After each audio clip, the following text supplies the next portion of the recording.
Sister, how do you feel about Minister Farrakhan coming to Las Vegas? I feel it's real great because, I mean, I think it's good for black people everywhere to hear what he what he really has to say. Because, he has something to say that's very good for black people, men and women. I think it's a thing that's long been overdue, and that the sharing of brothers and sisters coming together is a long overdue thing that's 400 years old that we should have been doing a long time ago. I think it's a wonderful opportunity to teach our brothers and sisters more knowledge about our history, those that don't know. Well, I think it's long overdue. I've been waiting to hear him a long time. I've seen him speak on the Arsenio Hall show before, and I like the way he spoke. And so I'm interested in seeing what he has to talk about and looking forward to hearing him speak. Thank you, Dad. Very positive about it. I'm glad he's here. He should have been here. He should come here more often. He should make this a quarterly thing, keep us informed, keep us up on it. That's how I feel about it. Because, being here on the West Coast and being so complacent out here, we have a tendency to start slacking off. So we need this constant reminder. If not Minister Farrakhan, some of the other ministers. But it should be a constant rotation of ministers coming through town to keep us informed, keep us up on it. That's how I feel about it. Thank you. I think it's long overdue, and it's the greatest thing that could happen to black people in Las Vegas. This is what we need. His message is important not only for Las Vegas, but for all of America. And it's very important that we tune into the minister, you know what I'm saying? So it's an honor to have him here in this city and in any city in America. Brother, I feel good about the Honorable Louis Farrakhan coming to Las Vegas because the black people really need it, because this is a city of gamblers, thieves, and deception. And these people really need the minister in their city to give them a torchlight for Las Vegas. I believe it can only help the community. Not only that, it can also inspire the black people that, hey, there is someone out there who stands up for us, and I think this is definitely what we need. I'm really looking forward to coming to see the minister. It's an honor and a privilege for me and my family to come to see a man of God, a man that's not afraid to speak up and tell the truth and free us from this madness that we are in today. From what I've heard from Louis Farrakhan, I think he's right on. He's dead on. I need Louis Farrakhan here in Las Vegas in my life. I tell you that. I really respect it, and that's why I'm here. Good evening. It is good to be here, and again, assalamu alaikum. And to my Christian brothers, peace be unto you. Truly, it is a great day and time for us to share with our brother, Minister Louis Farrakhan. I want to thank the Nation of Islam for having invited us to come and share with you on this great occasion. I do believe that Las Vegas will never be the same since the presence of Minister Louis Farrakhan. Truly, it has been known, and it's no secret among the Las Vegans, especially in the black community, that it is time that all blacks everywhere come together on some common ground.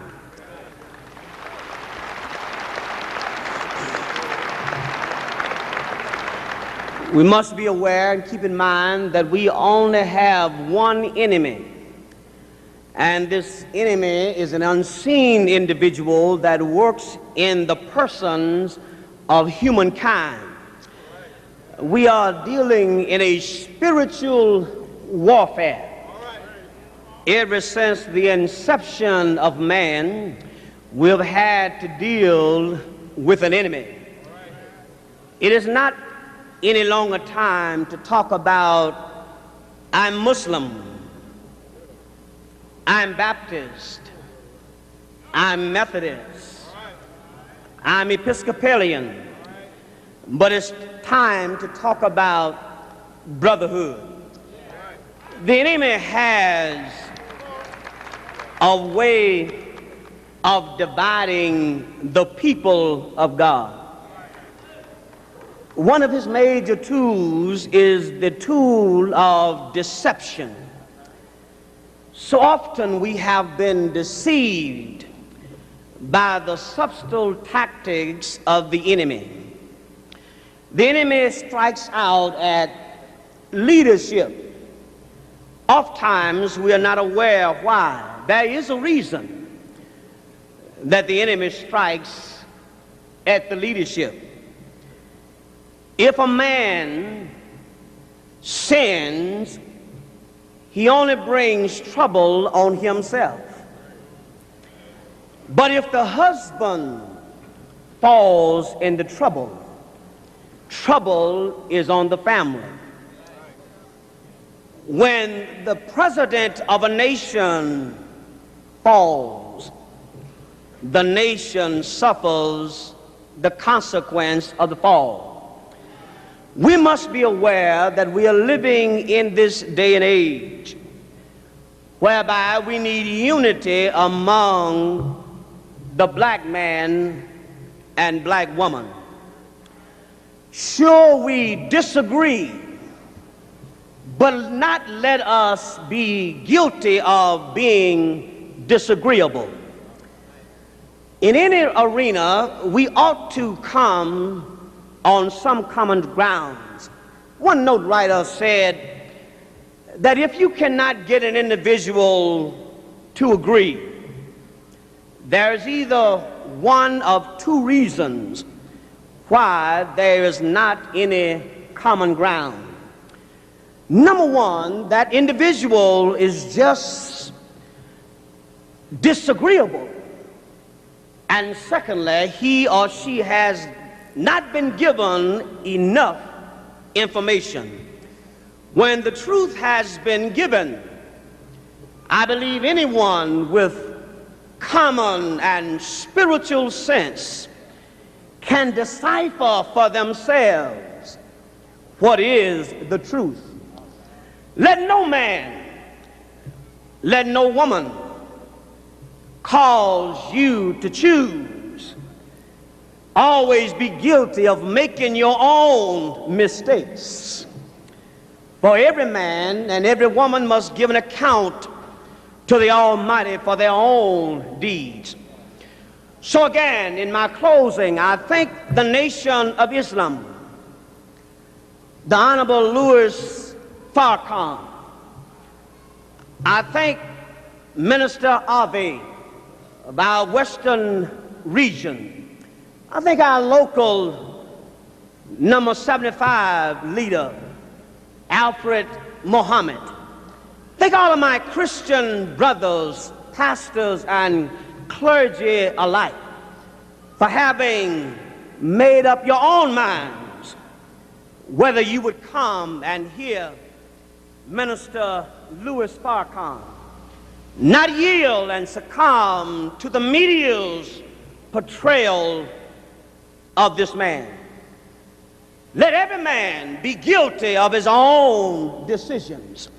So again, I think most assuredly in my closing the Greater New Jerusalem Baptist Church family for being so supportive of their pastor. Thanks once again this magnificent male choir.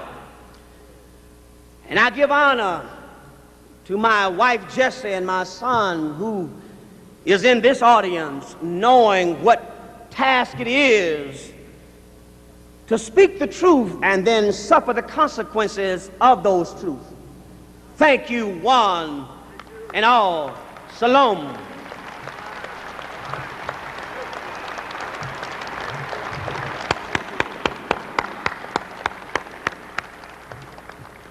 Our next speaker is a black man who is a doctor. And as you know, black people are in bad shape. Spiritually, mentally, morally, and most certainly physically. But we don't have enough men or women in our community who love us enough to serve us in the healing profession. But we have a black man who has committed himself to serving black people and standing with Minister Louis Farrakhan. And I want you to receive him with a warm round of applause, Dr. James Tate.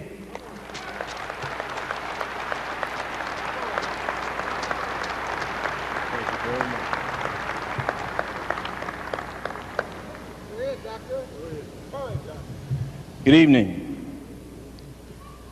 Assalamu alaikum. I'm here to talk to you tonight not about medicine.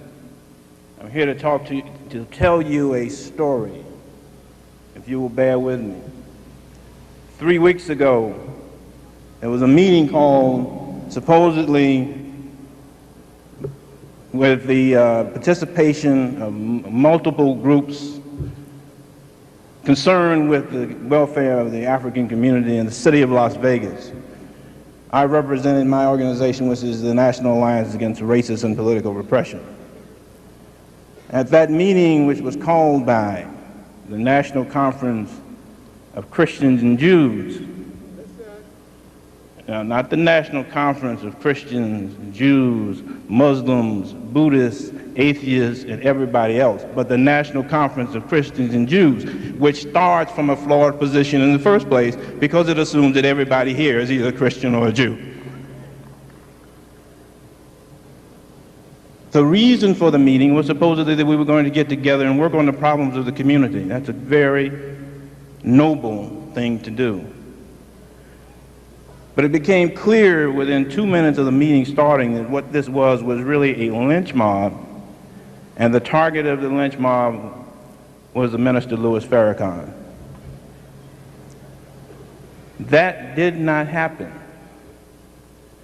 There were attempts to get African organizations to condemn our brother Louis Farrakhan. What was so maddening about it was that they were so disrespectful of our community that they thought they could come in, pull the wool over our eyes, and once again use one of us to get one of us. It did not happen, and it's not going to happen.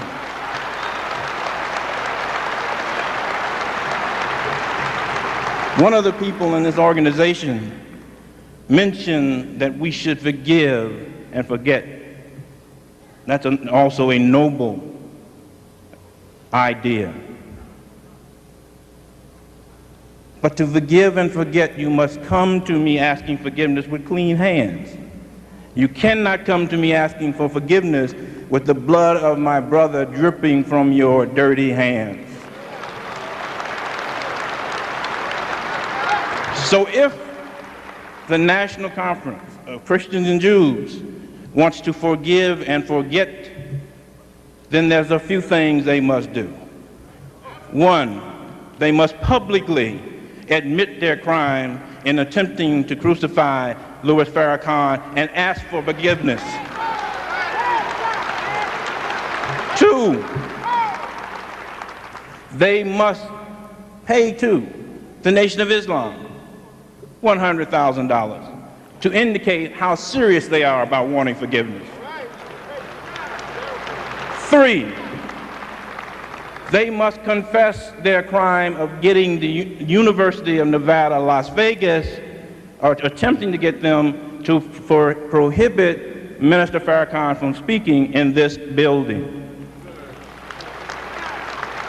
Four, they must confess their crime of getting the Mirage and its owner, Mr. Wynn, to, after he had signed an agreement to provide lodging for the Minister Farrakhan, turning around and reneging on that promise. Now, as for Mr. Wynn, who I assume wants forgiveness also, he must publicly acknowledge and apologize for his crime. He must give, as far as I am concerned, $1 million to the Nation of Islam. And when all of those things are done, they must ask the Minister Louis Farrakhan for his forgiveness. And if he, the Minister Farrakhan, forgives them, then we will then sit and talk about their rehabilitation process. Ladies and gentlemen, brothers and sisters, as I close, remember one thing. As Minister Farrakhan said yesterday, this is a war. We are in a war. And when you are in a war, you do not have the luxury of looking to the person next to you in the trench and discussing the fine points of philosophy or religion. Because when the brother next to you or the sister next to you fires and passes the powder, you don't care whether they pass the powder and say praise Allah or pass the powder and say thank you Jesus. The main thing is that you pass the powder and that the powder be dry. La lucha continua, the struggle continues.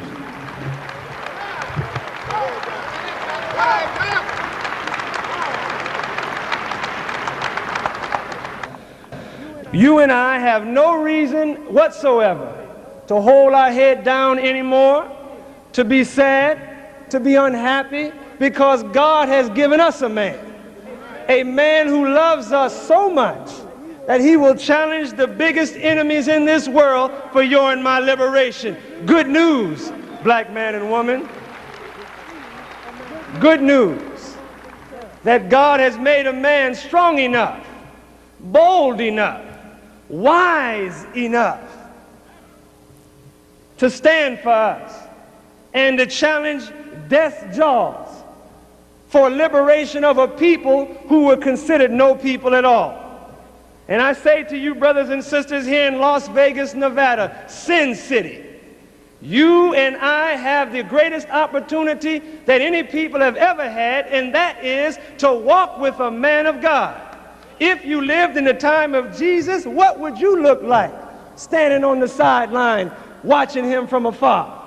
If you lived in the time of Moses, what would you look like standing on the sideline watching from afar? You and I have an opportunity, and we should not miss it. Stand boldly and strongly with Minister Louis Farrakhan as he challenges our enemy for our liberation. Brothers and sisters, we have a brother who's going to take us further in the program. He represents Brother Farrakhan in the city of Baltimore, Maryland. He's a dynamic young man who's lighting up the city of Baltimore under the leadership of Minister Louis Farrakhan, and I would like to bring him before you at this time. Please welcome him with a warm round of applause, our brother, our minister, Brother Minister Jamil Muhammad.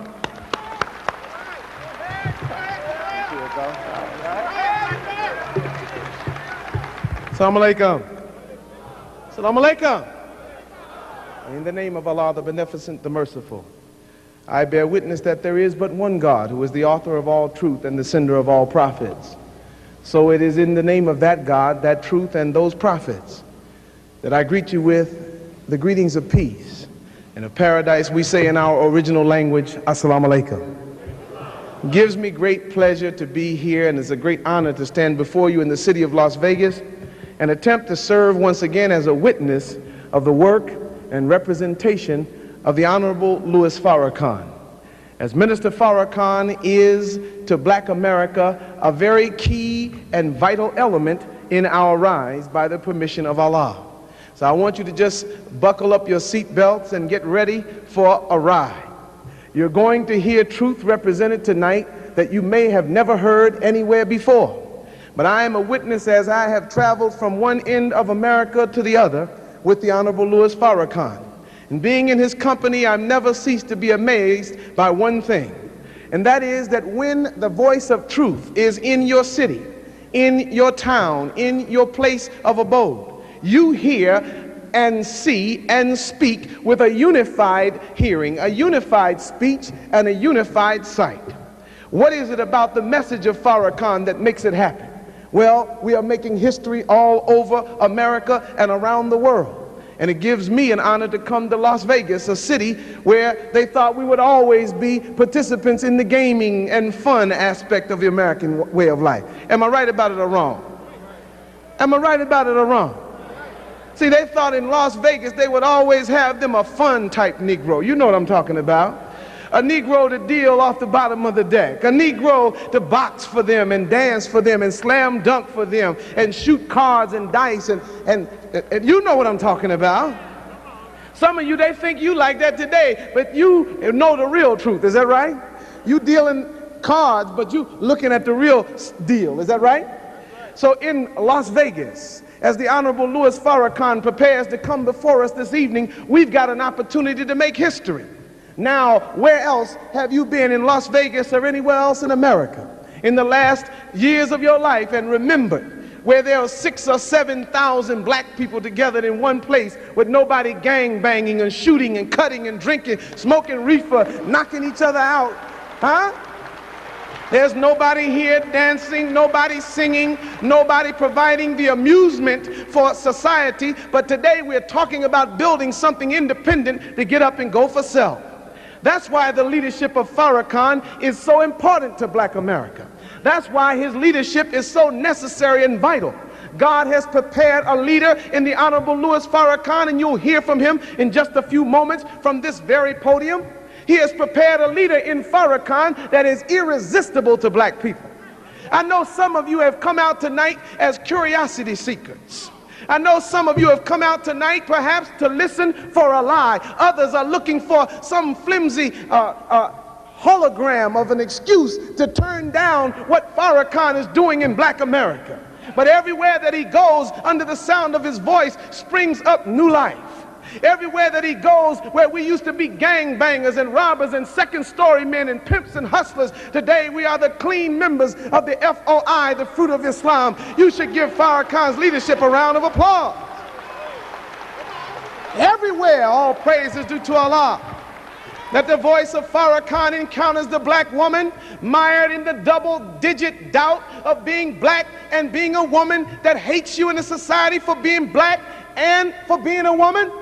Then when they find out that the voice of God through Farrakhan is affecting a change, you see a responsible woman who realizes at long last that she is the mother of civilization and the very foundation of human life on the planet Earth. The black woman is happy that Farrakhan is in Las Vegas tonight. I didn't come before you as anything other than a witness, brothers. A witness, sisters, of the power of God working in that one man as it works in you, as it works in all of us who accept righteousness as our way of life and strive to make a difference for positive good. Some people in Las Vegas are out demonstrating, telling you that you shouldn't come to hear Farrakhan. You should turn down Farrakhan because what he says is wrong. You know that's what they're telling you, am I right? They're telling you you should stop from Farrakhan. But it's funny that they don't never try to stop you from the crack house. They're not demonstrating outside the crack house to stop you from going in there. But when you come to get up and know who you are, they want to stop you. They're not demonstrating outside the bar room and the strip club. They're not demonstrating outside the foolishness that is in the city of Las Vegas and throughout America. But there's fear in the heart of the slave master's children, that the slaves' grandchildren will remember the evil harm that was heaped on our heads by the slave master and will think to do something for self. They're wondering which one of you is the great-grandson of Nat Turner. They're wondering which one of you, sisters, carries the spirit of Harriet Tubman. They're wondering, where's Sojourner Truth? Which one of them is Denmark Vesey? Oh, Lord, we got to stop the rise of the next Malcolm X. You know I'm telling it right. You know I'm telling it right. Now, as I give way, it gives me a great honor as you take your seats once again to bring back to the podium a brother who will take us further in the program, our brother who is the representative of the Honorable Louis Farrakhan in this, a very difficult city, Las Vegas, Nevada. But as a Muslim who has stood for years with the Honorable Elijah Muhammad, he is worthy of our respect, our esteem, and our love. Let us welcome our minister in Las Vegas, Brother Minister Alfred Muhammad, with a round of applause. He'll present Minister Farrakhan to us.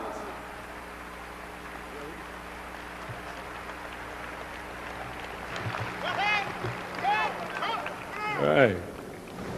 Bismillah ar-Rahman ar-Rahim. I bear witness there's no God but Allah, and I bear witness Muhammad is his true servant. In their holy names, I'd like to greet you with the greeting words of peace, spoken by those in paradise.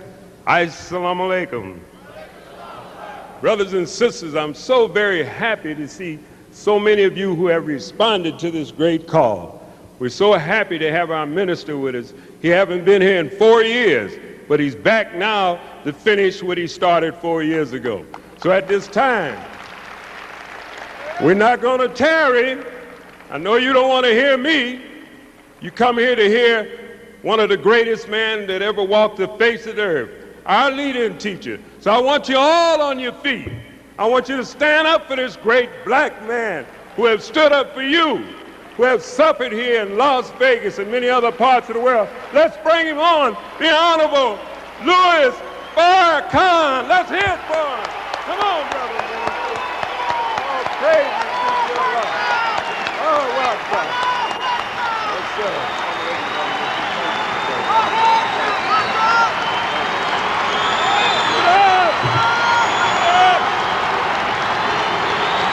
Let's give it up. Let's give it up, brothers and sisters. Let's hear it from you. Let's hear it for this great leader. There'll never be another. Let's hear it for him. Give it up, brothers and sisters. Thank you. Thank you. Thank you.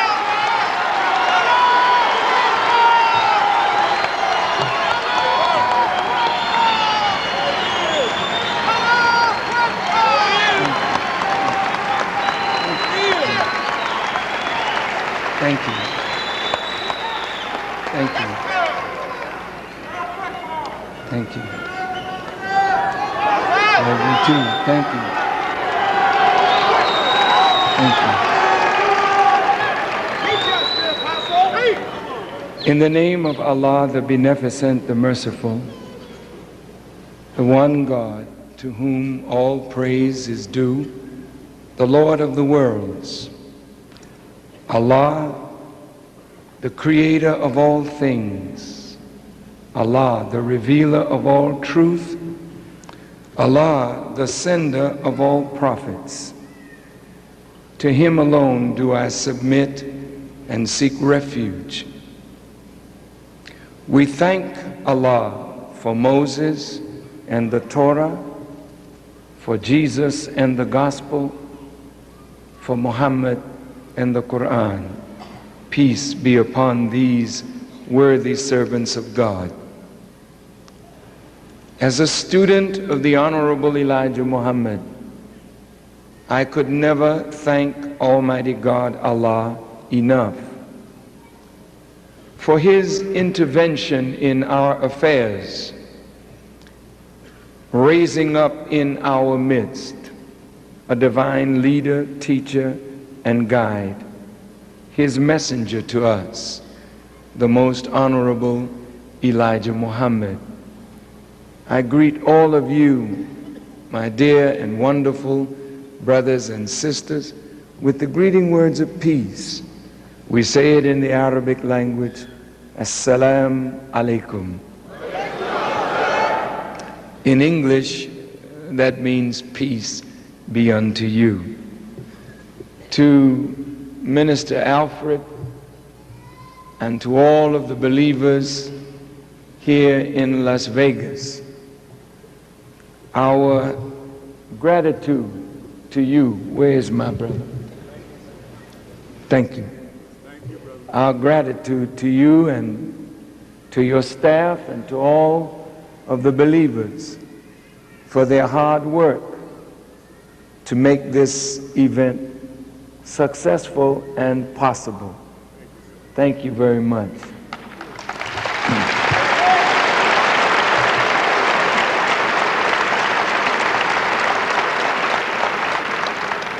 To Minister Ave Muhammad, our regional representative, thank you and all of the believers from Los Angeles who came with you to help Minister Alfred to make this a successful event.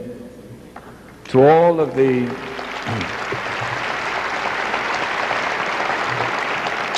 reverend clergy and ministers, political leaders, civic leaders, to the brothers of the FOI and sisters of the MGT who helped to secure me in all of these venues, I'm grateful to everyone who is present and to each of you who have come to secure your brother, to make sure that he can deliver whatever Allah has put on his heart to deliver in peace and security. My thanks to each and every one of you.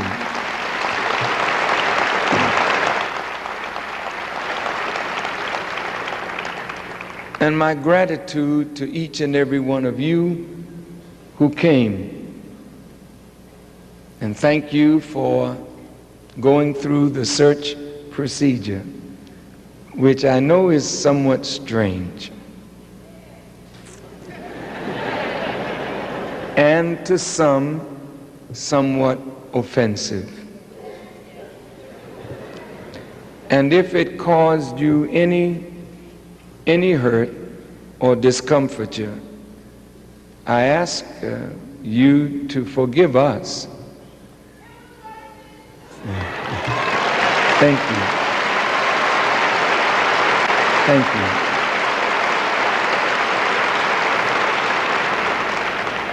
But we live in such a dangerous hour where people who have views that are controversial or different in a society like this take chances on their lives. It is very sad that we cannot disagree with one another and fight each other with truth, so that truth becomes the victor. And human beings who love truth may find error in their own thinking and then correct themselves in accord with truth.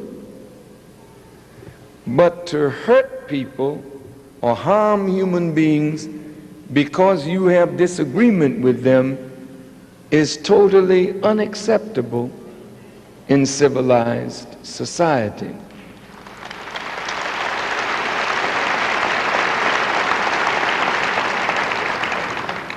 However, when human beings are deprived of justice and find no avenue for the redress of their grievance, they then become silly or savage.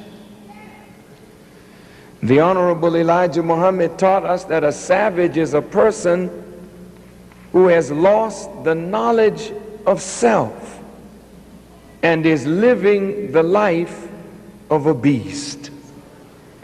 And when human beings are deprived of justice and cannot find an avenue to redress their grievances, the balance of the scale of justice being tipped is also a reflection of the balance of the mind.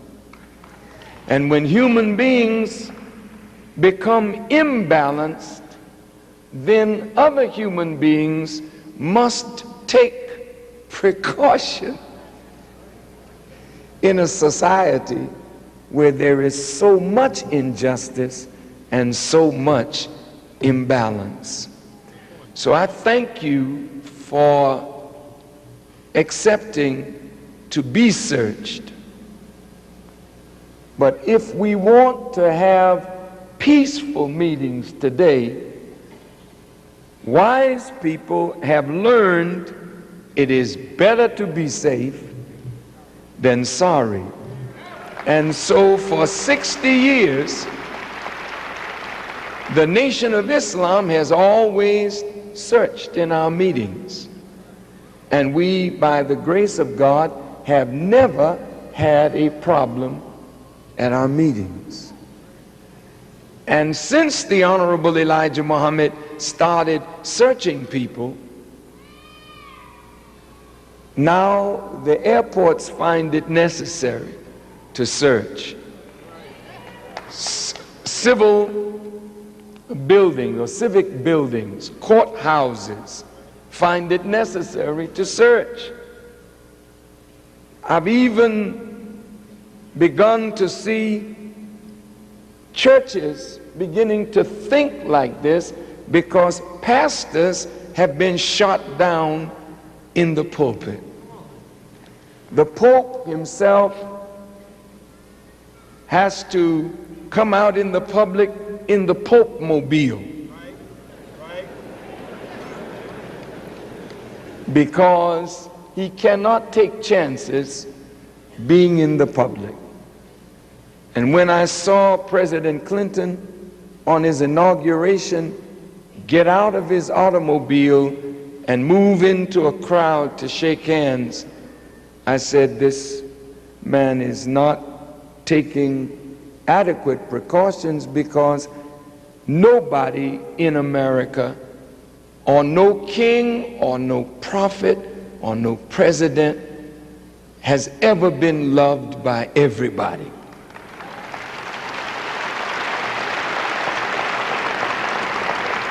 So when you're in a society where you're not loved by everybody, then you must take adequate precautions.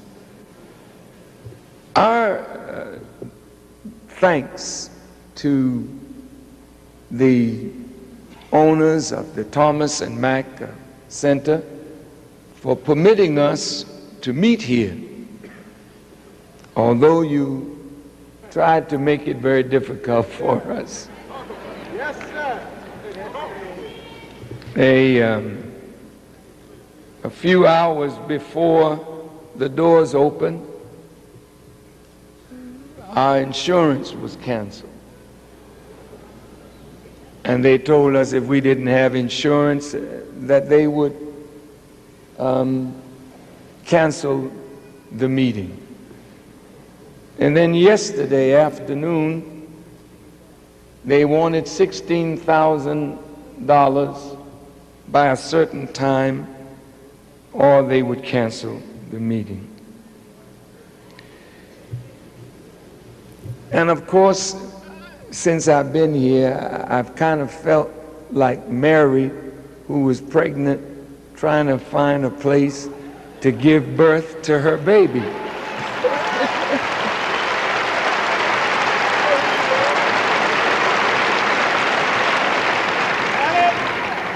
They had a nice room for me at one of your fine hotels.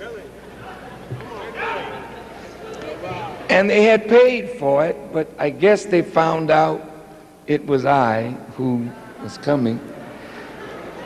So they returned the money and told us that we were not wanted, in a nice way, I guess. Some of your fine hotels. Then I finally did get a room. It must have been a wonderful room in its day.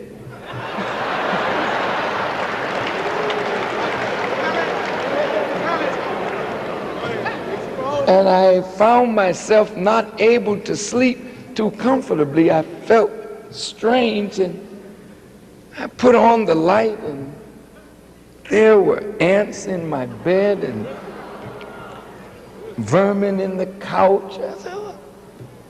So I said, oh, Las Vegas sure knows how to treat her guests. But anyway, in spite of it all, I didn't come to see casinos because I don't gamble, and gambling is forbidden in the Quran, and it's forbidden in the Bible. But since these books are not respected, or there are rules and laws that God has set down for our peace is not accepted, then we have a city founded in sin.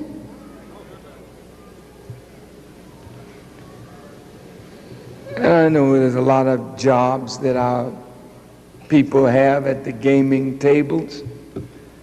The strip looks beautiful. It almost looks like something out of a fantasy world. But don't go back where the real people live. They're not doing so well.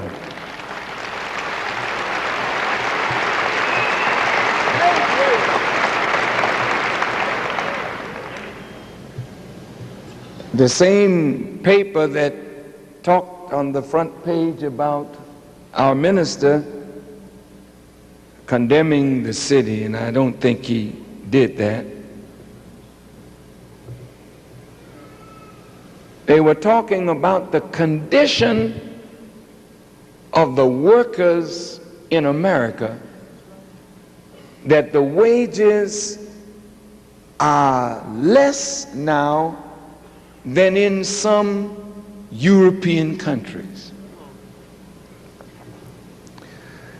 As a person that lives in America, we have to ask ourselves the question, what is happening to this country? Our subject today deals with truth and unity will ensure our success. But before we talk about our success, we should take a good, hard, serious look at the nation as a whole. Because if America as a whole is suffering, then we as black people or Hispanics or Native Americans who have never been treated equally in the society, then our suffering will be compounded if the country as a whole is suffering. And the greater white middle class America begins to suffer, the poor white and the poor black and Hispanic will suffer in greater terms. America, from my vantage point, is clearly suffering. And at this very moment is on her deathbed in dire need of right guidance and a new direction for the entire country. If you examine America's vital signs, you will have to agree that they show that America is steadily on the decline. What is the root of America's suffering? The root is a basic immorality and vanity where greed, lust, and an inordinate self-interest has become the way of life. People are thinking only for themselves and not for their neighbor, not for their community, and not what is in the best interest of the nation as a whole. Whenever the desire for the realization of self-interest becomes excessive, then the first casualty in this kind of struggle for personal gain at the expense of the whole, the first casualty is truth. And when truth becomes obscured, people cannot find their way. There can never be unity if there is not truth. There can never be peace if there is not truth and men and women making a conscious decision to act on the principles of truth. When we know truth and act on the principles of truth, we do justice. And then when there's truth and justice, there is peace. And when there is peace, there is the security and certainty of the success of reaching whatever endeavor that we wish to reach, if it is in harmony with the principles of truth and justice. Without truth, the American people are left paralyzed, unable to constructively address their problems. Eventually, the only response of the people will be to react destructively because their very lives are at peril's door. And what we see in America today is that though she is the greatest nation on earth, in one sense, She has the highest murder rate of any industrialized country on the earth, the highest crime rate, the most insanity. She has the best hospitals, but the most diseased. And this happens in a nation that is supposed to be the beacon light of civilized conduct and behavior.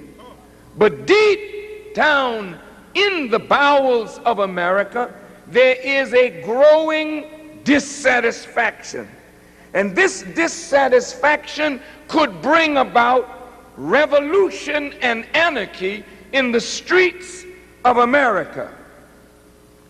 The government and the leadership of government has hidden the truth from the masses of the people.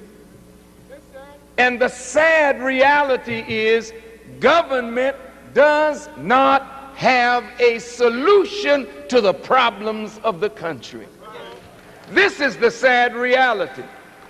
I heard President Clinton the other day talking about the level of violence in the cities and how we must work together to give our children a chance, give them a future. In my mind, I was saying to President Clinton, fine, what is your program to end the violence? What is your plan to lift the masses of the American people, black, Hispanic, Asian, white, to a level where there's some balance in their lives, that violence would not be necessary as a way of life? What is America going to do for her poor? The country is $4 trillion in debt. Think about it. What America takes in taxes is a little over $1 trillion a year. But the budget is $1,500 billion.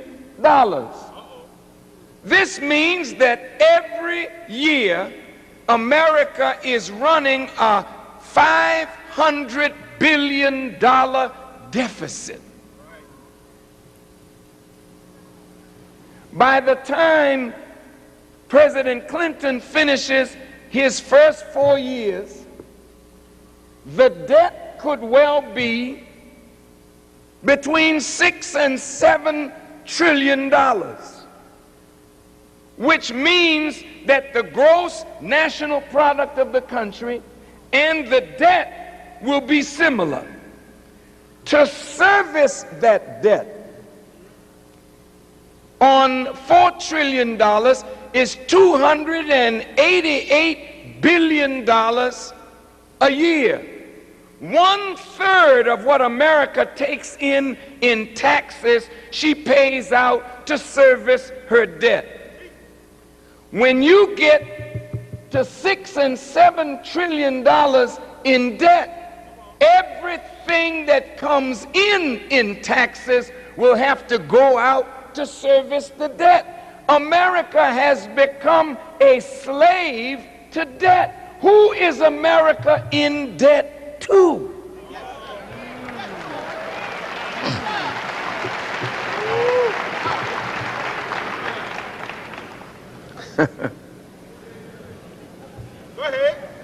Some of you, my middle-aged brothers and sisters, who have had a job for 10 or 15 years, you're looking forward to your time of retirement. Some of you are looking forward to your pension. But America is dipping into the pension funds, dipping into Social Security. She is selling bonds, and bonds are being bought, U.S. Treasury bonds, being bought by rich Americans and foreign governments. If they call America's debt, she's in big trouble. Can you imagine a nation as great as America using its muscle on the king of Saudi Arabia, asking him to buy $6 billion in airplanes that he really doesn't need to bail out, I think it's McDonnell Douglas. And just yesterday we heard on the news that one of the members of the royal family is going to spend $500 million to bail out Disney World in Europe.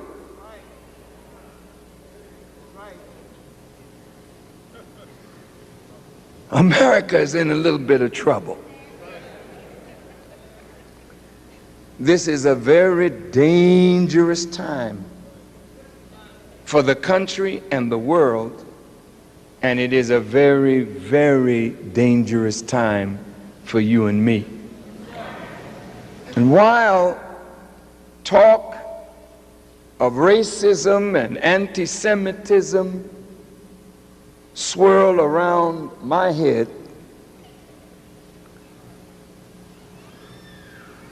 I'm here this afternoon to let you know that calling Farrakhan a racist and an anti-Semite and a bigot is not going to help you solve your problems.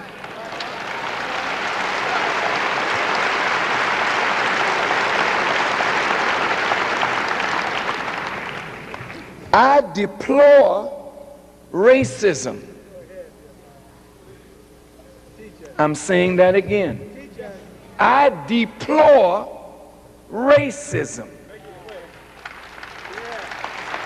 Well, Farrakhan, just a minute, I'm going to explain what I mean, since words have meaning.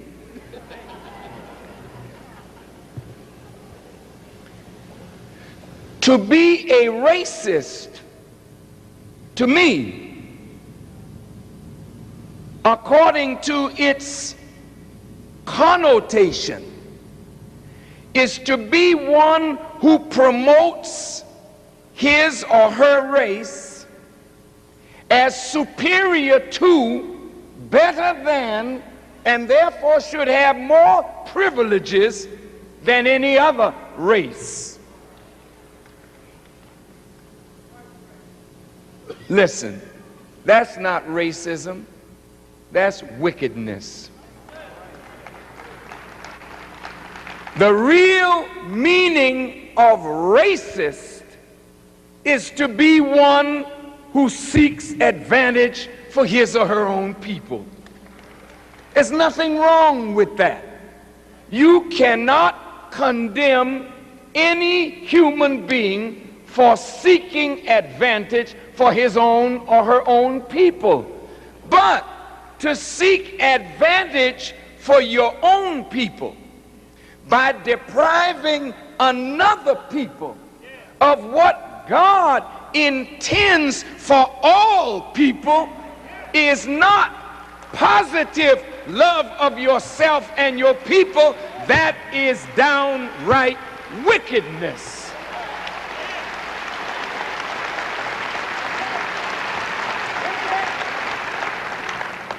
Listen carefully now. To use power to deprive another human being of their natural and divine rights is not racism, it's wickedness.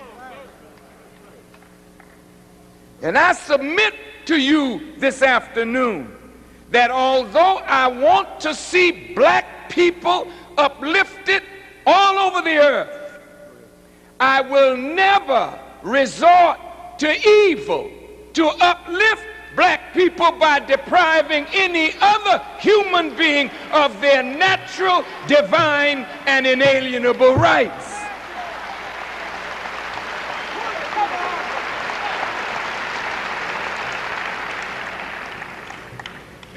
To say that we are anti-white is silly.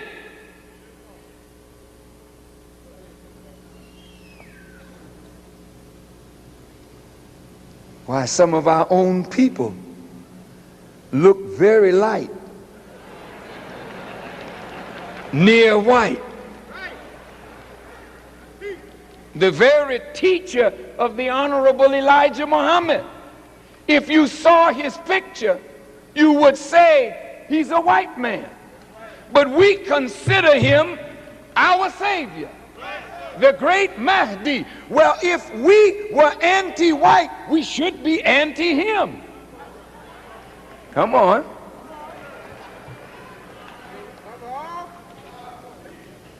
No.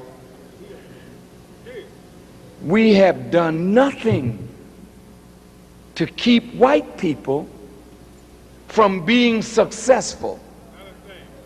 We have done nothing to keep Jewish people from being successful in reaching any of their goals and objectives.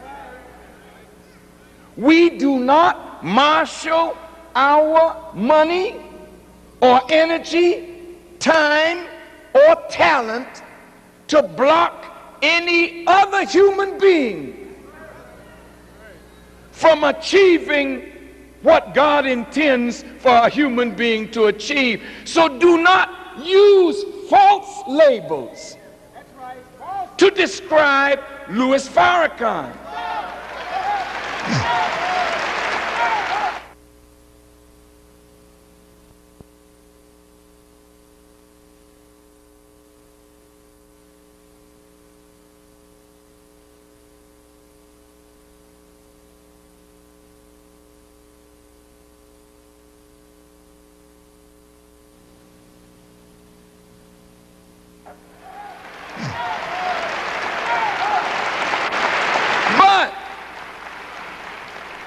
Let's be truthful.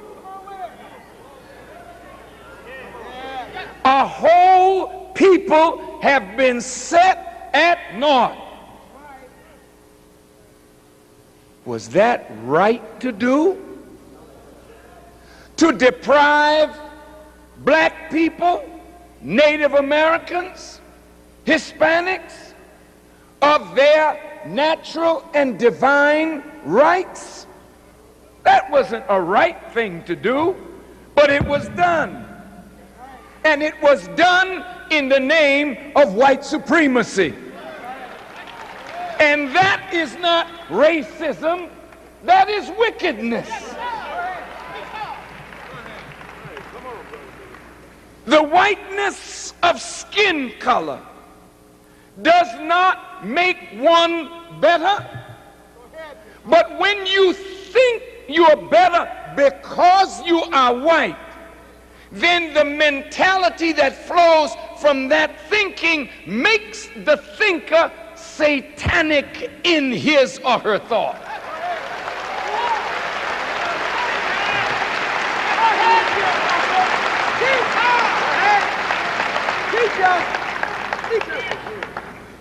Well, in the Quran, Satan is identified by a certain quality or state of mind. Here in this book, Allah is speaking to the angels. And he makes a human being and he asks the angels, bow down to the man that I have made. All of them bowed with the exception of Iblis in the Quran. Iblis is another name for Satan. Iblis would not bow. Allah said, to Iblis, what hindered you that you did not bow when I commanded you? And Iblis answered, saying, I am better than he, for I am made of fire, while he is made of dust. Now God, who is ordering the angel to bow, makes and creates all. He created fire, he created dust. So anytime you take some aspect or quality or characteristic of yourself or your people and use it as a badge to elevate you above another human being so that you would dare think that you are better than somebody else, then you are setting your mind up for the satanic thought. Listen carefully. There is no doubt that some are prettier than others, but you should never walk around saying, I am prettier, because you didn't have anything to do with it.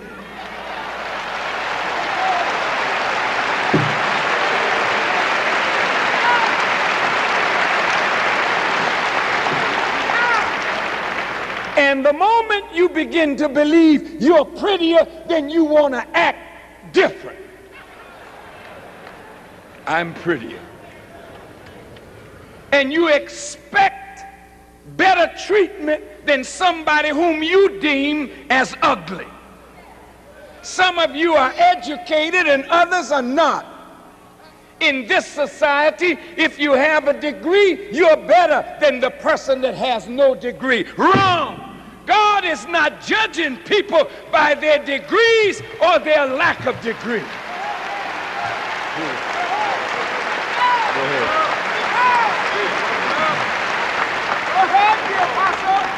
In this world, some of us can wear the finest things that are made, and others can barely find something to put on. And the person who can wear the fine thing may think because he or she is privileged to wear finer clothes, I'm better than this person that I'm sitting next to. They can't afford what I can. Oh, fool.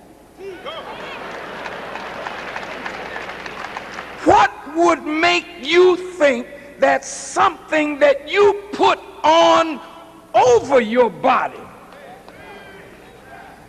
can change the intrinsic value of your internal self? Are you listening? So in a society like this, you have dressed up fools. You dress up in your doctorate degree, but you can heal nothing. You dress up in your titles. I am the Right Honorable Potentate,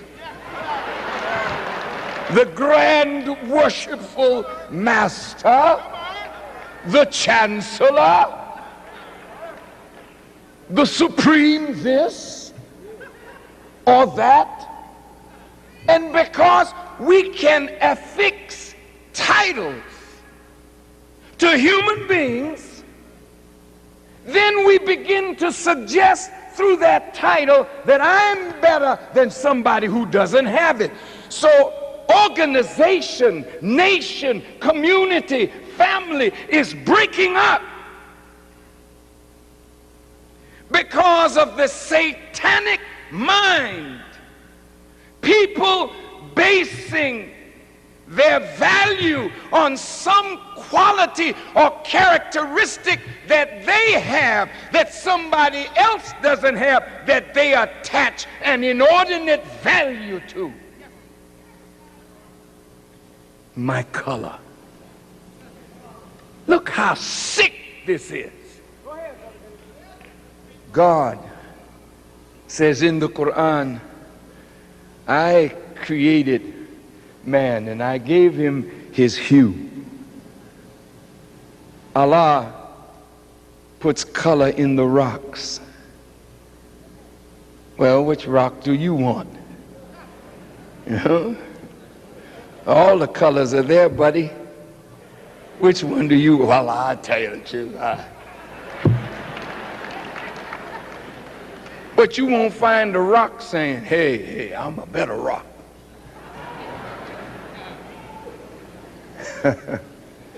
That's what man does. All the stones are precious. But man will put a value on the diamond, a value on the ruby, a value on the emerald. But that's man's doing. God laid them all here. Take your pick. He puts color in all the flowers. And he puts color in the planets. Each planet shows up a different color.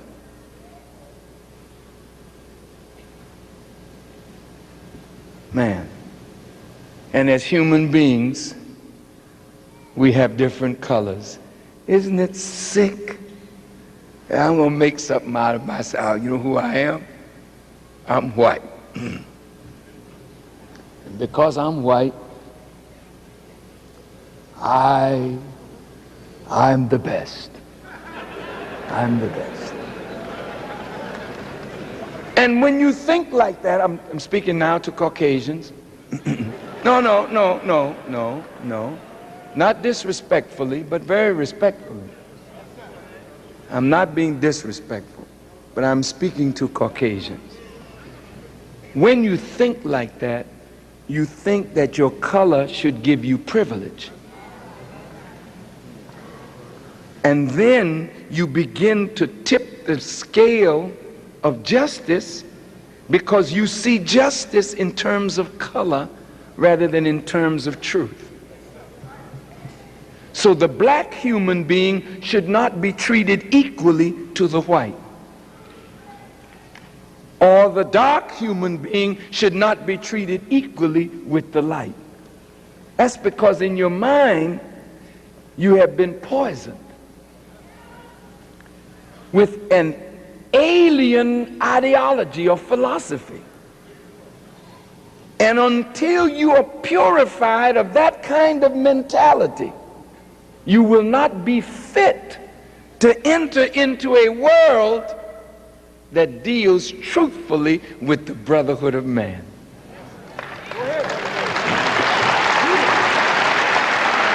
All right. Well, Farrakhan, that sounds very nice, but you talk a lot of that black stuff. Yes, I do. Well, aren't you racist too? No, I'm not. Well, how could you not be a racist talking that black stuff? You see, if you hadn't talked so much white stuff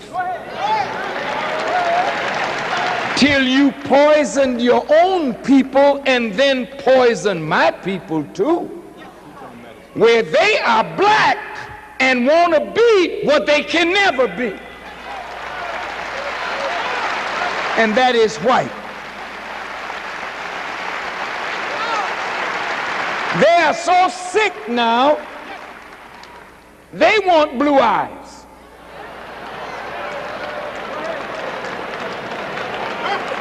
So you've made plastic blue eyes because you have glorified blue eyes. And my people want to be loved, they want to be accepted. Well, give me some blue eyes too then. And if the color that is accepted is a blonde, now thank God this Clairol, I can become blonde. Blonde for what? Because I want to be accepted as an equal sharer.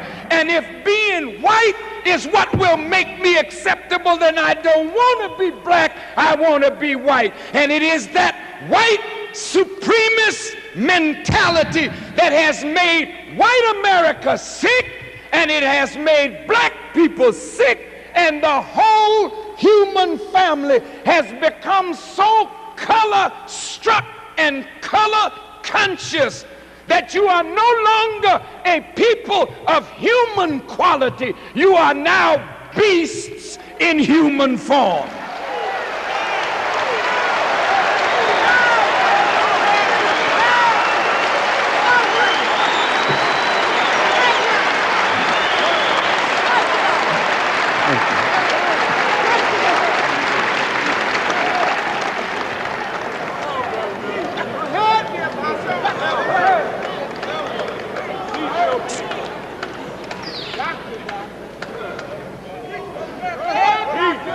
Because of white supremacy, we have not desired to accept the quality of our own hair.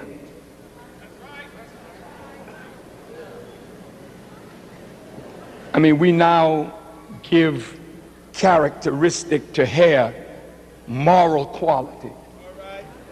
That's good hair.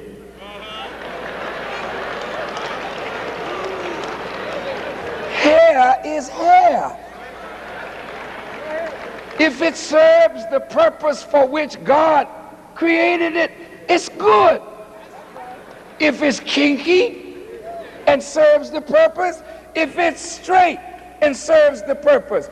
But for us now to see somebody with straight hair and say, oh child, he got good hair.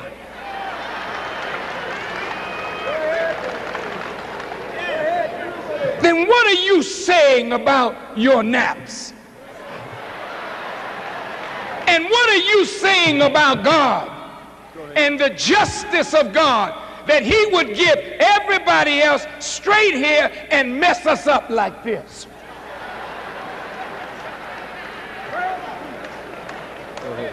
You know, when you break it open, it's laughable because it's so stupid. And it's really beneath you as a human being to think so immature and childlike. And I'm suggesting this because many of our Muslim scholars and our Muslim brothers and sisters, you say Elijah Muhammad is not a true Muslim because a true Muslim does not deal with race or color. That's only part true. We got to deal with the whole truth. God deals with color because color is a reality. But the question is, how does he deal with it? And how do we deal with it? Elijah Muhammad knew that he was coming to a sick people, made sick by white supremacy and the injustice perpetrated by the institutions of this world. Because the institutions of the world are based on white supremacy. You can argue with me, scholars, but you won't win.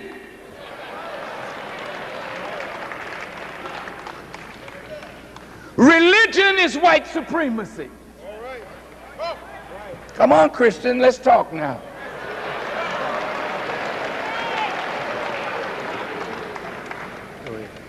What color was Jesus? Well, wait a minute. It don't make any difference what his color is. Yeah, if you're sane. But if you're sick, you can't accept Jesus as he really is. Jesus, according to the Bible, I don't have my Bible with me, but I don't need it. I can quote it. And you can go find it after I quote it.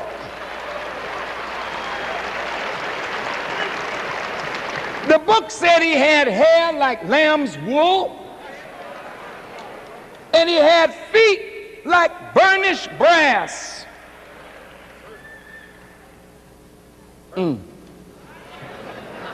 That means that the fella you got on your wall is an imposter.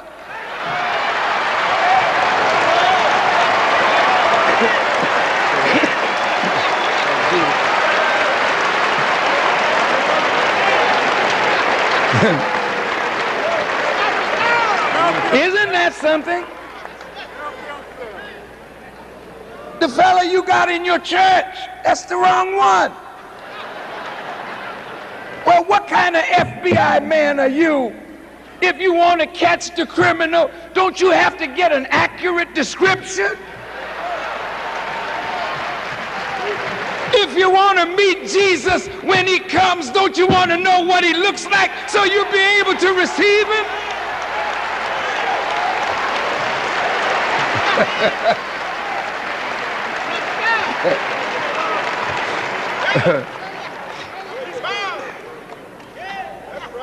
Now listen, if Jesus were white, we still don't have no problem accepting him. Because we've always, since we've been in America, accepted white teachers. And we're pretty proud of our white teachers. So if Jesus came back white, we would go to him. We wouldn't say have no hang up. If it's Jesus, we don't have a hang up. But what about you? You're going to have a problem. If he comes back black, what are you going to say? Hey, there's a nigger at the door.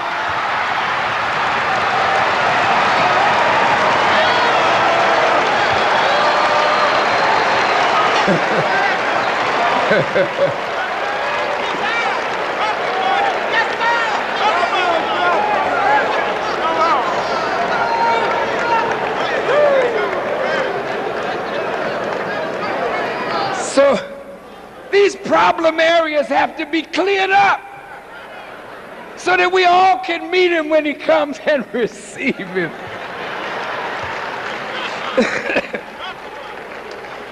My Arab Muslim brothers, you got a little problem too. In fact, if you are not black in this world, you have a problem with black people. And as black people, we got a problem with ourselves. So all this color madness has to be gotten rid of in order for human beings to relate to each other as human beings.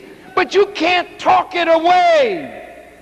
You just can't say, we're all human beings. Who said so? Well, if you're a human being, why are we acting like beasts? If we're human beings, what does that mean?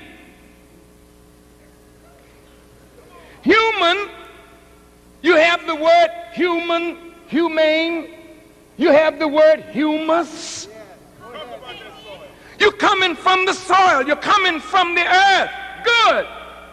But you are a being that is from the earth, formed from the earth, but inside that earth is something bigger than earth. And until the divine aspect, the divine nature in the human being is cultivated, you don't have a human being. You have potential, but you have not actualized your humanity. Don't tell me I am in error. Look around you. Look at the condition of the world.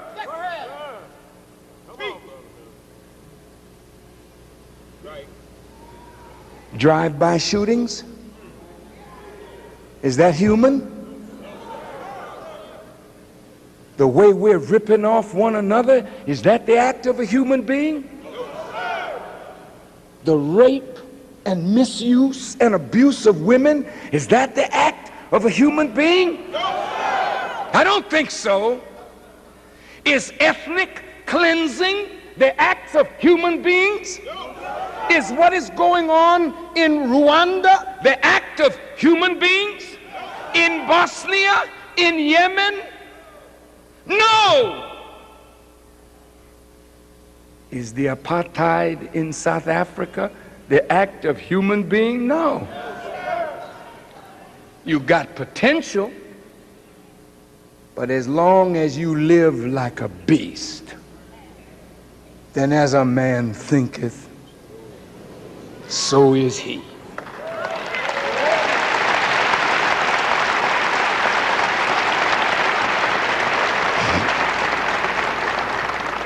So, brothers and sisters, someone has to come and elevate our consciousness. Take us up above the earth. Take us up above education as a prerequisite for respect, or wealth, or station in life. That takes spiritual cultivation. And this is why in Islam, as well as in Christianity and the various religions of the world, prayer is a vital principle of practice in every religion. In Islam, we say, Hayya ala salat, come to prayer. Then the Muslim says, Hayya ala al-falah. Falahin is one who is a farmer, one who cultivates the earth. Prayer is the cultivation of the human and divine essence in the human being. It is contact with the divine supreme being and a proper relationship with God that cultivates the divine element in the human being. Some Muslims say, well, man is not divine. Shut up. Be quiet. If you don't know what you're talking about, shut up.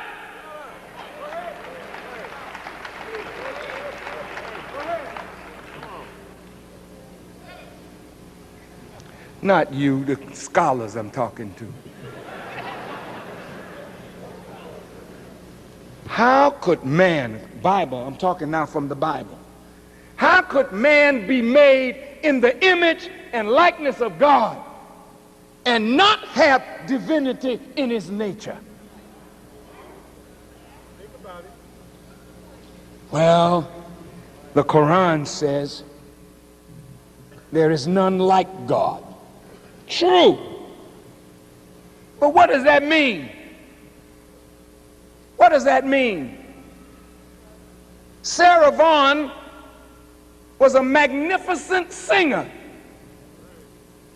So is Whitney Houston. So is Mariah Carey. But they call Sarah the incomparable one.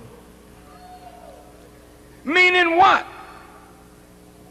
Her voice and what she did with it was so matchless, so rare, so unique, incomparable, that they called her the incomparable one.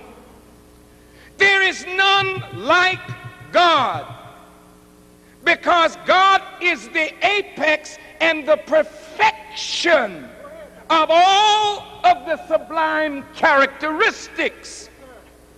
But if God could name us or allow us to be named after him, he's Hakim, the wise. Who are you? I'm Hakim. Well, wait a minute. Well, how did you get to be Hakim? He is Al-Hakim. He is the wise, meaning when you put the definite article in front of it, then you're saying with the definite article that there is no comparison to this, but you are a reflection of his wisdom. Do you understand what I'm saying?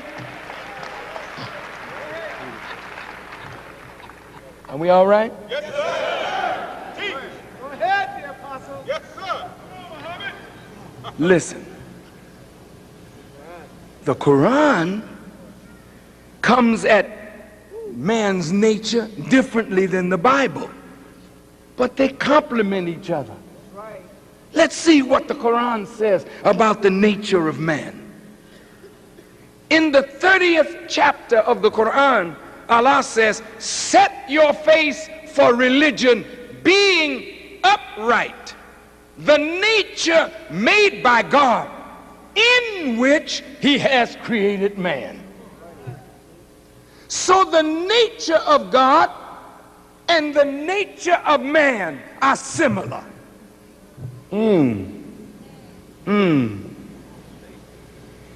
Let's go a little further. In this book, Quran, the man Adam is called what? Khalifa. You know what that means, Muslims? Khalifa means, according to the scholars of language, one who succeeds another, one who stands in the place of or takes the place of one who has died.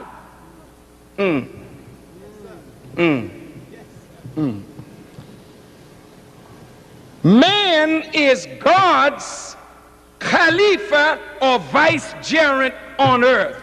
What does that mean? According to the Quran, Allah created man. And as he created man, he told the angels, make obeisance to man. Angels don't bow down to inferiors. He said to Adam, ask them their names. And when Adam asked the angels, they could not tell Adam their names. Then Adam informed the angels of what the angels did not know. So God took man from dust and made him superior and told the angels, make obeisance to him. He didn't make Adam a prophet. Scholars, Adam was not a prophet. You don't need a prophet if there is no sin or evil to correct in the world. I'm talking now to Muslim scholars and Christian ones too. We'll get to us that are not on that level in a minute because we deal in equality. Go ahead, the apostle. Come on. Bust it up. Come on. That's plain. Brothers, saying Adam was a prophet. I said, who says so? The Quran doesn't say that. Scholars say that. Then the same scholar will turn around and say that when a prophet comes in the world, prophets come to correct what has gone wrong. If there was nothing in the world but angels, and God makes man, there was no wrong in the world for a prophet to correct. There was no fallen humanity for a prophet to uplift. Therefore, he was not a prophet. He was a reflection of God. And therefore, God allowed man to take his place. You rule earth. I'm giving it to you. Why? Because in man is God.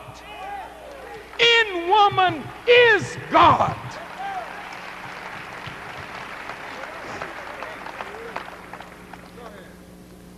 But when you are ruled over by an alien philosophy, then the God in man is not cultivated. So what you're looking at now is not man. as man should be, or woman as woman should be. This is fallen man and fallen woman. You are so far from who and what you really are, as far stars are from the earth. That is as far as we are from who and what we are. And this, I'm almost finished. And this is why God sends prophets into the world, to give you some idea of what man and woman should look like. And even the prophets don't come up to what God wants of man. You say, what?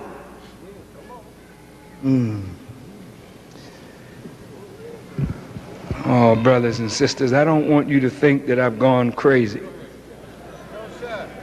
I'm going to say it again. Even the prophets don't come up to what God expects of man. But each prophet gave us a bigger and better picture of what God expects. And when Jesus, according to the Bible, comes into the world, he is the apex. When Muhammad comes into the world from the quranic perspective, he's the apex. Meaning what? He becomes the perfected human being.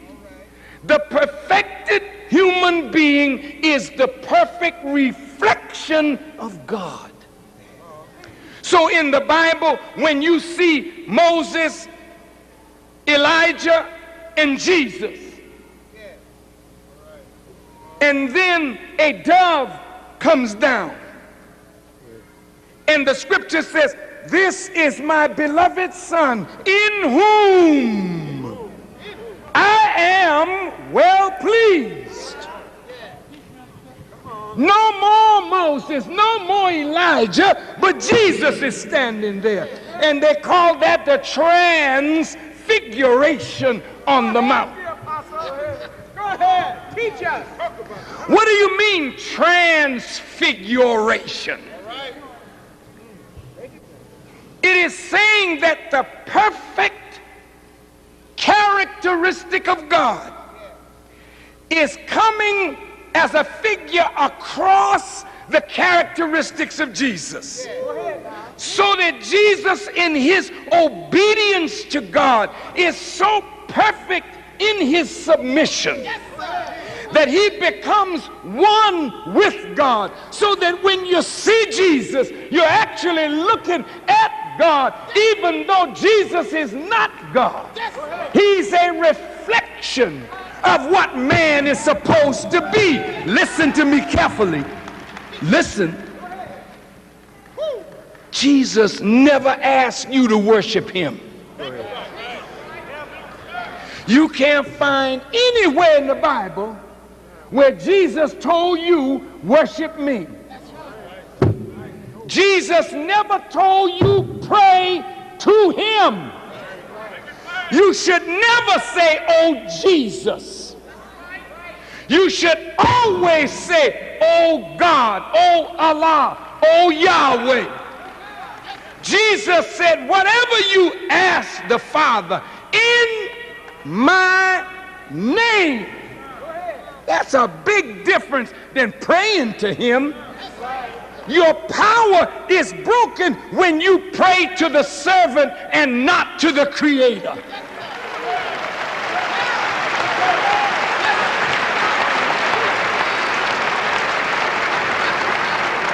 Y'all all right? You sure?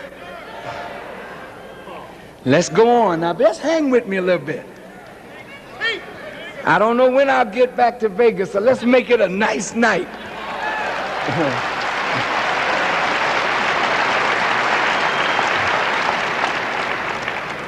Now, brothers and sisters, the reason from a Christian perspective Jesus is so important is because Jesus is the apex of the prophets. Jesus, from the biblical perspective, fulfills all that the old prophets talked about. So Jesus is more than a prophet. He's called both in the Quran and Bible Messiah. I know this is spiritual talk, but brothers and sisters, this will bust up that racist kind of mentality. From the Quranic perspective, listen carefully now, Muhammad is called in the 33rd chapter of the Quran a light-giving sun, S-U-N. And he's called the seal of the prophets. Muhammad of the Quran is more than a prophet. Without Muhammad, all the other prophets could be called liars. Because Muhammad seals them. He makes their word bond because he fulfills what they said.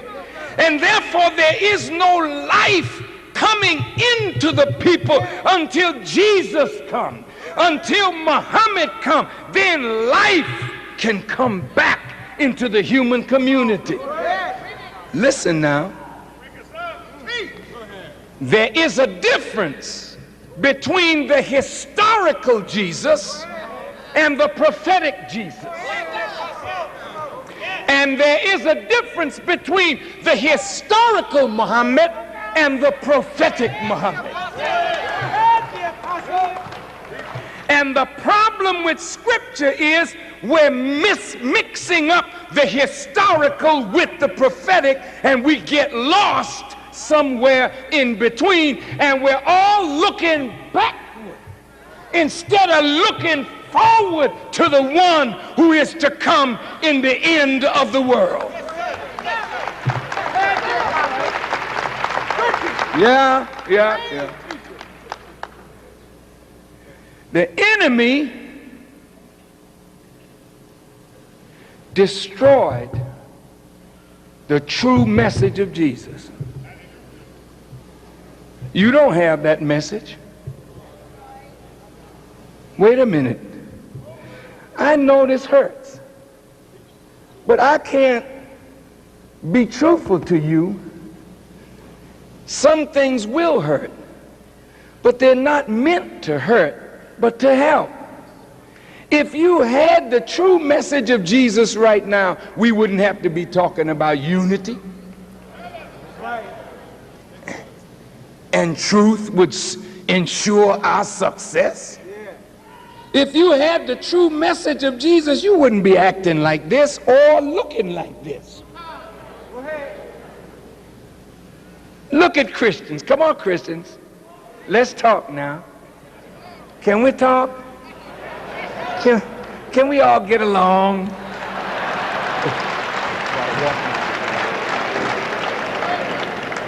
Dear Christian, Paul says, in Christ, there is no Jew, no Greek.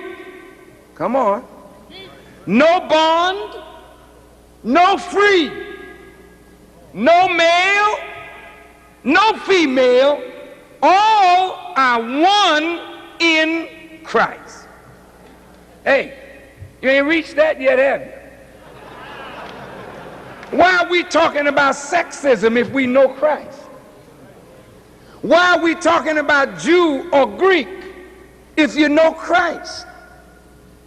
Because to know him is to have all of these artificial barriers obliterated.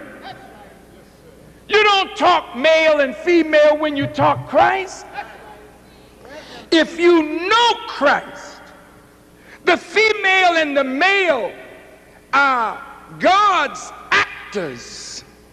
that don't act independent of each other, but act quite dependent on each other. If you know Christ, you don't have a problem with your sex. Uh-oh. Uh-oh.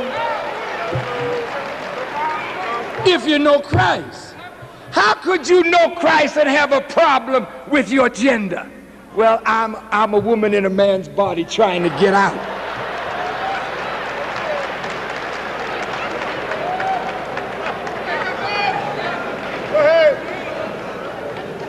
Now, don't you call me homophobic.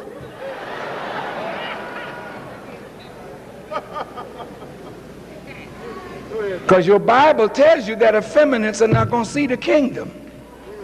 I didn't write it. It was here when I came. Now some of you are so messed up, you don't want to speak what the Bible speaks. You're afraid. In the church, you're scared. You don't want to come straight down with gospel. Because the gospel represents a standard of human behavior. The Quran represents a standard of human behavior. If you're going to stand up for God, stand up all the way. Don't stand up halfway. Lay down the criteria. Lay it down. If in Christ there's no Jew or no Greek, listen carefully, then the chosen in that day are those who choose Christ. Whoa, that's heavy. Ooh. Look. To be chosen is a wonderful thing. Wouldn't you say? If God chose you, wouldn't you say that's wonderful? That is wonderful. But God doesn't choose you to make you feel superior because he chose you. He chooses you for some purpose. And if you fail to fulfill the purpose for your being chosen, then he chooses somebody else. Right. Like a man choosing a woman. I like you. I choose you. Do you choose me? Yeah, I choose you too. Good. Well, let's get married. Yes, sir. Go ahead. Talk. But if I come home and find her in bed with somebody else, well, now my covenant relationship with her is broken. Or vice versa. That's right. That's right.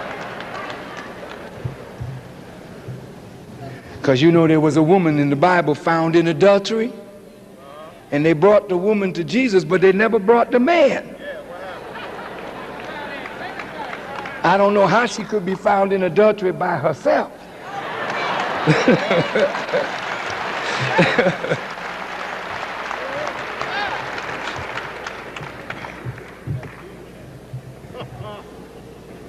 Now, family, listen. To say in the Old Testament, God chose the Jews, and through them he makes a covenant with them, and through them he feeds the world. That's fine. That's fine. But when Christ comes, I'm speaking from a Christian perspective now, you can't say anymore, I am the chosen. Because once you choose him and he chooses you, we become a part of a now group that's broader than the perspective of a Jew or a Greek. So that's why Paul says, in Christ there is no Jew, there is no Greek. There is no Gentile and Jew in Christ. In Christ there, you don't talk about your nationality or your faith. In him there's one faith, one Lord, one baptism. But you ain't got there yet.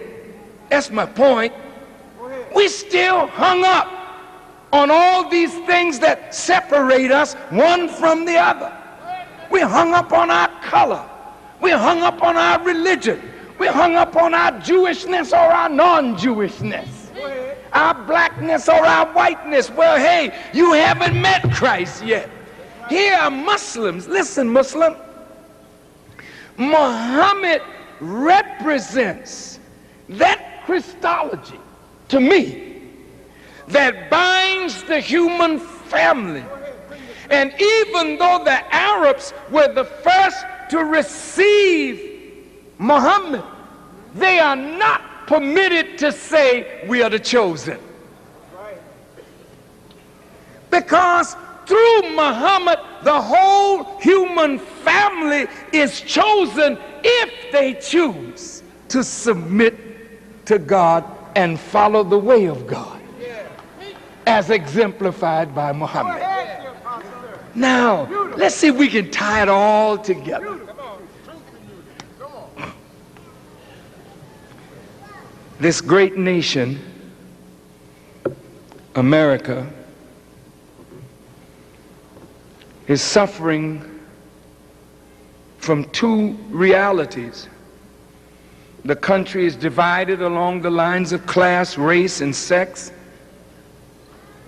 And these two realities are separate and unequal, one rich, one poor, one white, one black, one predator, one prey, one skilled, one non-skilled, one slave master, and one is a slave. All of that has to be broken up. Now, as a people of color,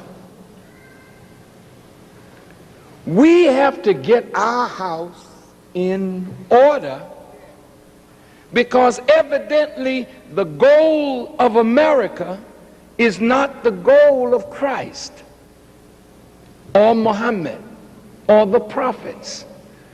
America seems to want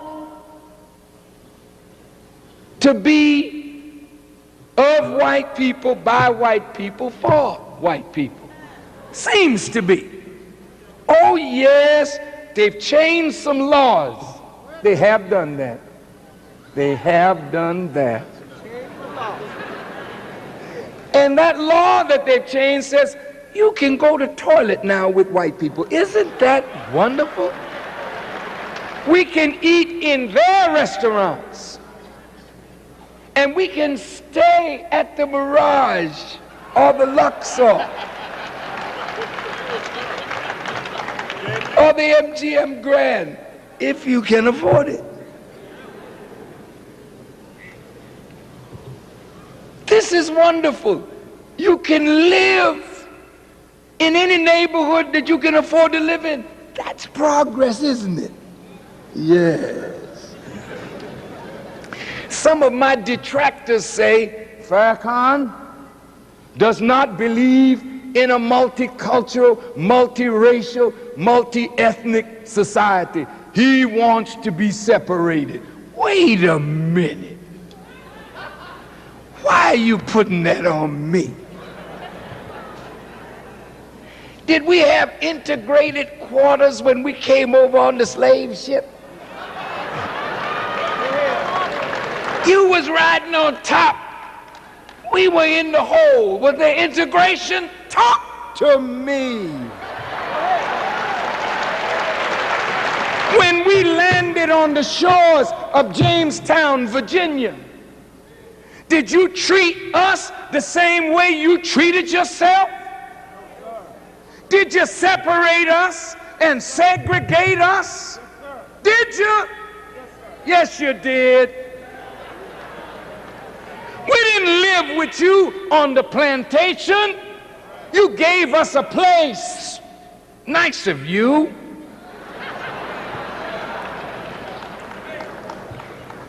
But we did not live with you. Because you believed in what? Separation. You did. You didn't want us to go to school with you. You didn't want us even to be buried in the same cemetery with you. Isn't that the truth? Of course, Barbara Walters said things have changed now. It's not the same anymore.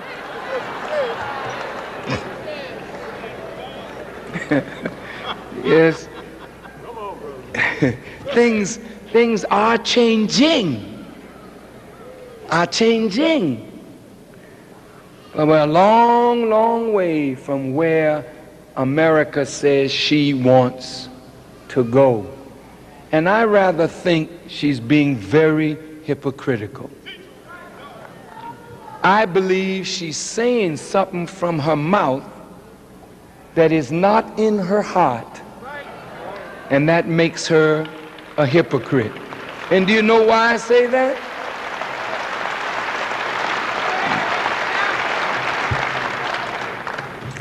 To stand up in the Congress and condemn Brother Khaled for his remarks, while Senator Hollings could say what he said, and others say what they said. You know, I notice how white folk, you excuse your behavior. A white boy rapes a black girl. Oh. Boys will be boys. He was just a little drunk, that's all. I remember when the Honorable Elijah Muhammad departed from us and I went a little off mentally. I was living in a neighborhood that was integrated, and I guess when I moved in, they didn't like black people in that neighborhood, so they used to throw bottles and stuff through my window and rocks and whatnot. And this particular day, my little granddaughter was laying on the floor in the living room in front of the fireplace, and somebody threw a milk bottle and a rock in the window. And by the grace of God, the glass was all around her, but none ever touched her. So I said, well, I'm going to buy a gun. Now, you know Mr. Muhammad taught us against weapons. But Mr. Muhammad was gone, and I was going too. So I went to the gun shop and bought me 2 guns. One for my wife and one for me.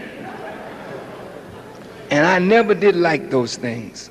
I never did like guns. And the first day that I ever shot it, I mean sweat fell from under my arms almost like a river, because that's just not my thing. And I knew I shouldn't do that. But anyway, I did it. When I got the gun, I went to the police station. I said, I want to see the captain. And I said, Captain, I said, some of your people are throwing bricks in my window. And I bought these guns, and I said, the next one that throws something in my window, I'm going to put a bullet in his whatever, expletive deleted. He said, if you do, Farrakhan, we'll have to come after you. I said, well, you'll just have to come after me, but I'm telling you in front. I said, you know how to make examples of little black children, but you don't know how to make examples of your own, so since you don't, I will. And I'm telling you, no more bricks came in my window. And I must tell you, I got rid of the guns, because that's just not my way. I don't think it's a proper way to deal with problems with pistols. But my point is, I intended to use it, but I wasn't going to be drive-by shooting. I knew exactly who I was going to shoot and for what purpose. And you know something? When that white captain knew that some white child was going to get shot from this crazy Muslim, they took action. And I never had to worry about that anymore. What I'm suggesting to you is this. We live in a country where people don't do right because it's right to do right.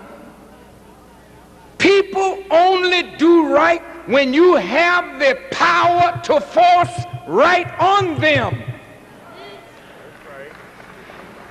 We had to die to go in a toilet. We had to die to get the right to vote. Though we fought, bled, and died in every war that America had, we had to die some more just to get some silly basic right. What does that tell you about the moral character of this nation? Think about it. Think about that. Come on, baby. You will never be successful in America until you recognize the value of truth and unity and organize yourself around truth. Then anything you want in America, you will get it because, not because America wants to give it, but because you're powerful and organized enough to take it because it belongs to you.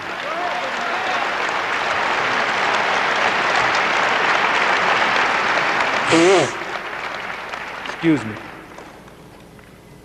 The Irish people that came to this country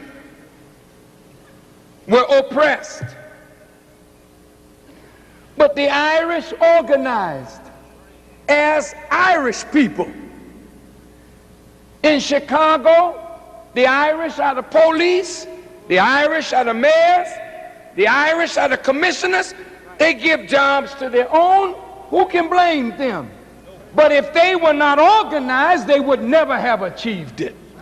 The Italians organized, the Polish organized, the Jews organized, the Chinese organized. What is wrong with you?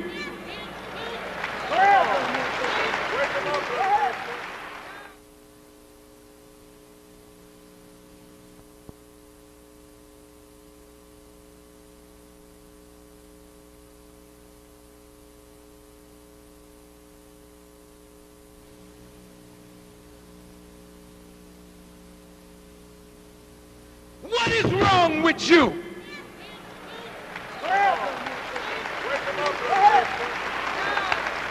Even the Haitians in Florida have more economic success after being here a few years than you have being here over 400 years. What's wrong with you and me? Come on.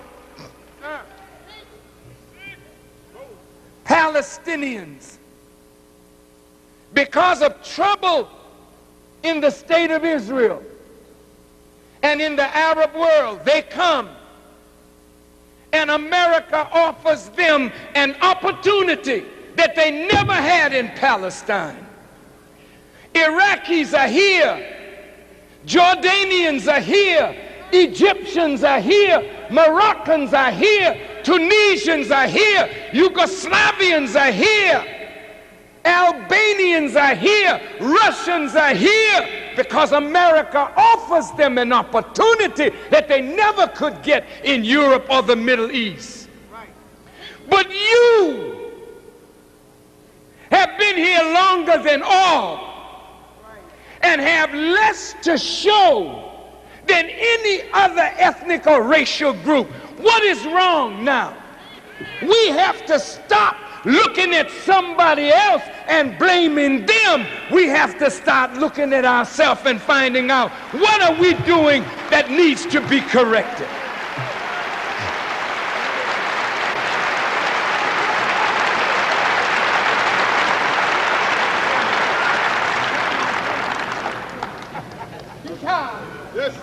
You know, in truth, brothers and sisters, there was a time when you could stand up on a rostrum and just beat on the white man for all the evils he's done.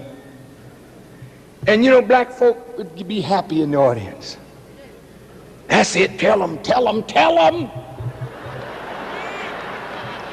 Wake us up, sir. It kind of makes you feel good, doesn't it, to have somebody beat on your oppressor. And you get a jolt out of it and go home still hungry, still naked, still out of doors. All you did was see somebody beat up on your oppressor because we are blessed to have freedom of speech. This is serious. In no other country on this earth would they allow you to stand up like I'm standing up here and say the thing that you're saying and live. Talk to me. You think we could do it in some of the countries in Africa? Talk, talk, talk, talk, talk. Or Europe? I don't think so. With all America's faults, you got to pay a price for telling the truth all right enough. But she will allow you to tell it. But to misuse time and just beat up on another people, yes, they did what they did. But the question is now, what are we going to do about it? You are not wise if you expect the slave master to change your condition. God says in the Quran, He will never change the condition of a people until they change themselves. The burden is not on white people, the burden is on us. I can prove this. Are you inferior? See how weak you sound? Are you inferior? Prove it. See, every day that white folk can drive through our community and see it broken down, a bar on this corner, a pig joint on the next corner, and a church in between. And we're hanging out doing nothing. You're showing the enemies of our rise that you are exactly what they think and have written and said of us. That's not on white folk to change their view of us. We can change their view not by going to them saying, white folks, see, we're just as human as you are. Look, see, you all should do better by us. Stop being a fool. You know, when we start recognizing truth and the value of each other, and then cultivating our gifts and talents and using them to uplift our people in a productive way, white folk will look at that. Whoa, something's going on over there. When they see dignified men and they hear you speaking a dignified language, getting rid of this foul, filthy talk, this vile, cheap expression, when they can see our women dignified, like your ancient mothers were, not with a dress up by your hips, that if you sneeze, you are totally uncovered. You can't get respect with your bosom out.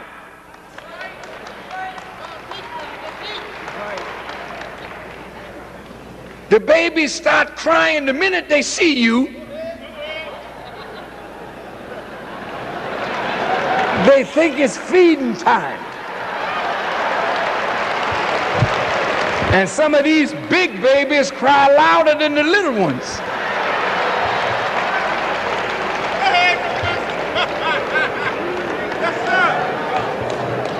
You want respect, you must be self-respecting. You don't demand it. If you command it by your own self-respect, then the world will show you respect, and you gradually change the mind of white supremacy. Let me show you how easy it is. See, white folks used to really look at all slant-eyed people, you know, as inferior. Not today. When they go to Japan, they tip around. Asshole.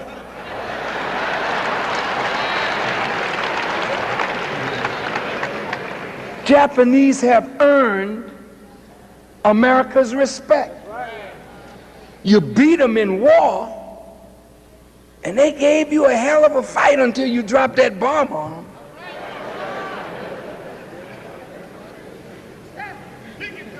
And then you turn around and rebuilt their country, and you wouldn't let them raise an army. You wanted to be their protector, so all their money never went to build weapons. They put their money into building their economy.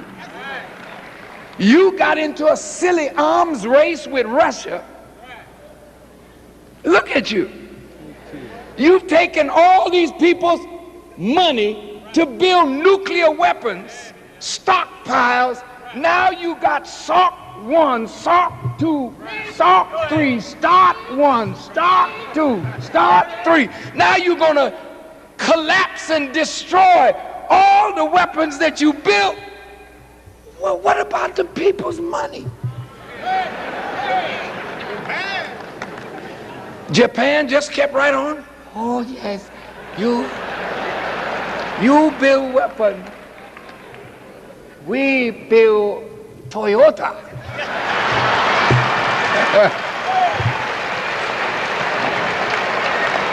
We build Mitsubishi.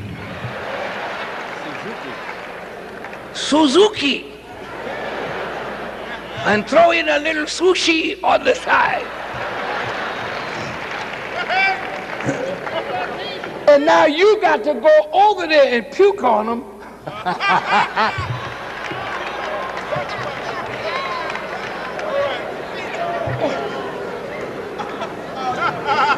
Begging them to open up their market for you. Because the trade imbalance is so great in their favor. You got the genius, you create the product, they take it after you get it, break it down, say, oh, this is the way they do. Oh, good, we make cheaper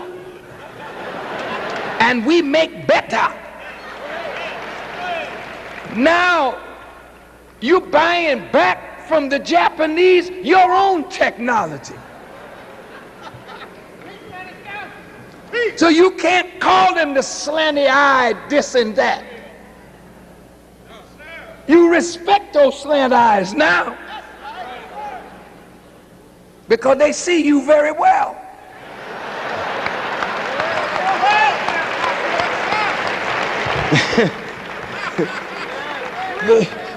The Japanese have bought up all the rare instruments. The Stradivari violins, the Guarnerius, the Amati violins, they're in Asia now. The big art collections, they're in Asia now. Go listen to the Asian genius with the violin, with the cello, with classical music. They are now beating the Russians, beating the Americans. The Chinese are coming. The Asians are moving. And the fastest growing economies in the world are that Asian rim. Come on, talk to me. So when you see people building, marching towards success, you can't say, we are the superior white people, and your educational system is going to hell and theirs is going up, you going down. Your civilization going down, theirs going up. You got to think you're not superior anymore. You're so busy trying to hold black people down, you didn't realize you had to be down in order to hold us down.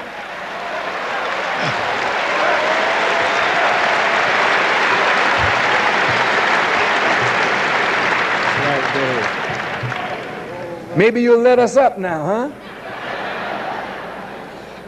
Because everybody in the world is going past you now, Mr. White Supremacist.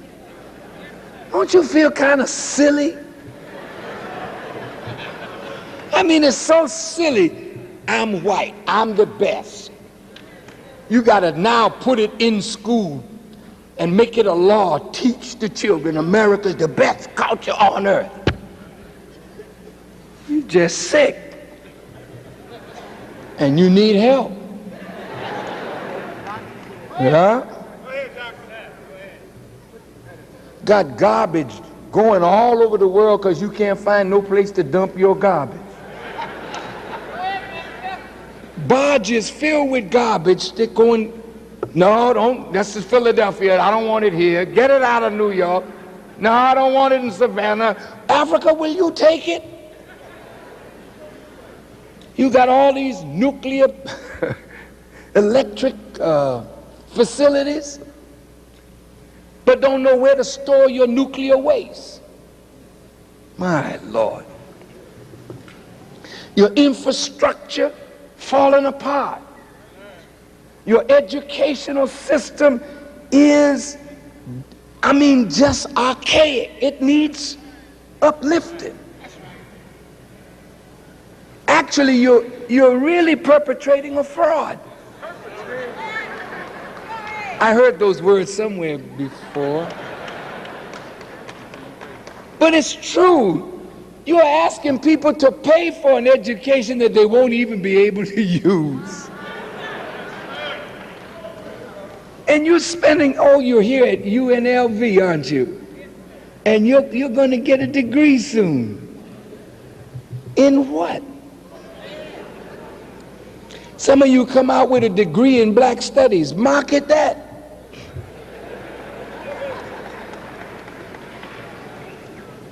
I'm not mocking. You got a degree in what? Sociology. Fix the social fabric of America. You got a degree in psychology. Talk to the children, see if they will hear you. Your own babies, grandchildren are outthinking you. And all your Freud and all your Jung and all your methods, you don't know how to control your classroom of little children. Can't you see? The country is in trouble. You've lost control of your borders. You took California from the Mexicans, Texas, Arizona, New Mexico. Now they're gradually getting it back.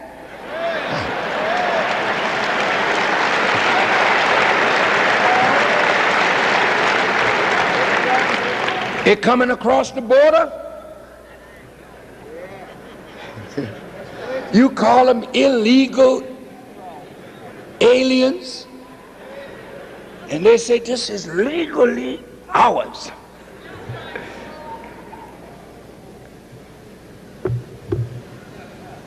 The Asians have moved into the West Coast. The Japanese buying up tremendous properties. Used to be owned by white folk. The white supremacists, you know. Now the brown folk coming.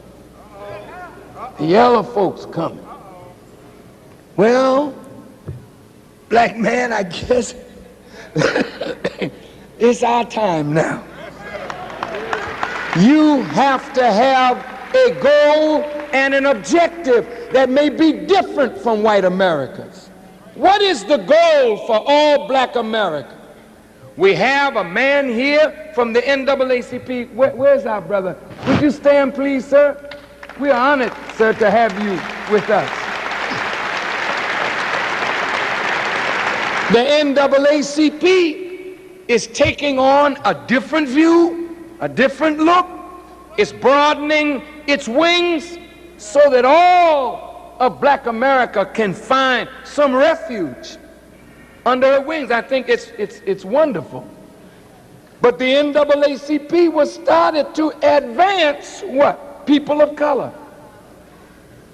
Don't you want advancement? Yes, sir. I want advancement. Yes, sir. But advancement, movement toward some goal or objective.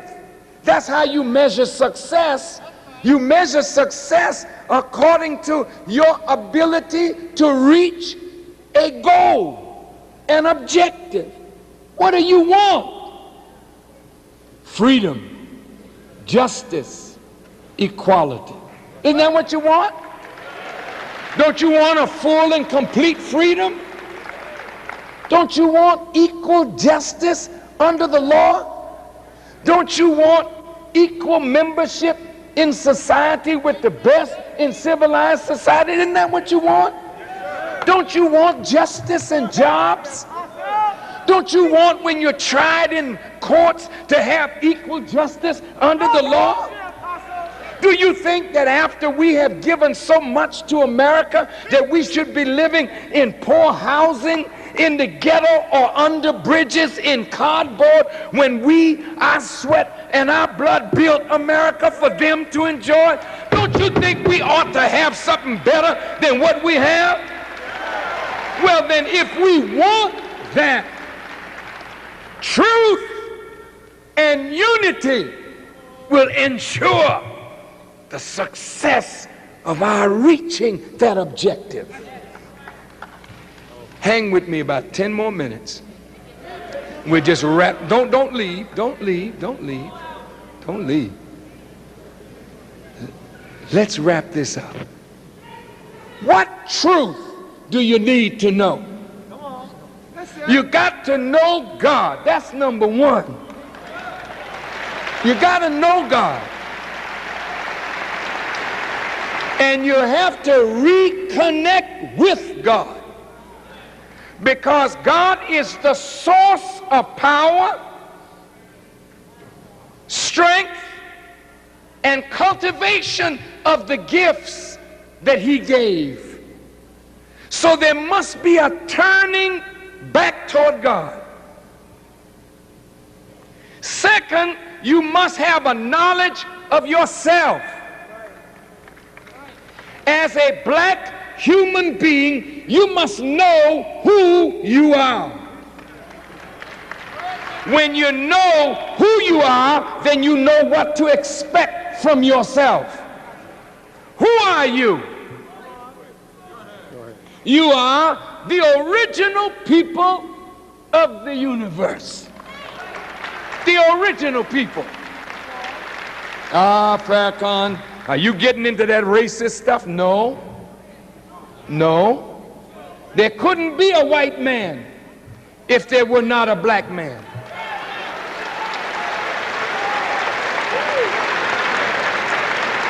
And to all the Caucasians who are present, if you were the first human beings, we could never have been, because it's a mathematical, genetic impossibility for two white people to produce anything other than themselves. That's a fact.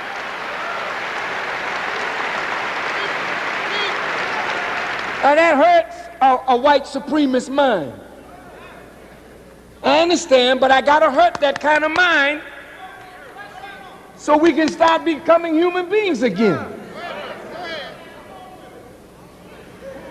So you're not the first.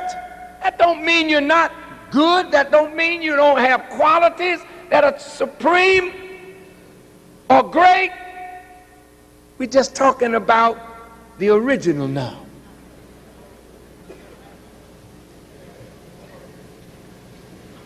The Quran says Allah created man out of black mud and fashioned him into shape, the first man, Adam.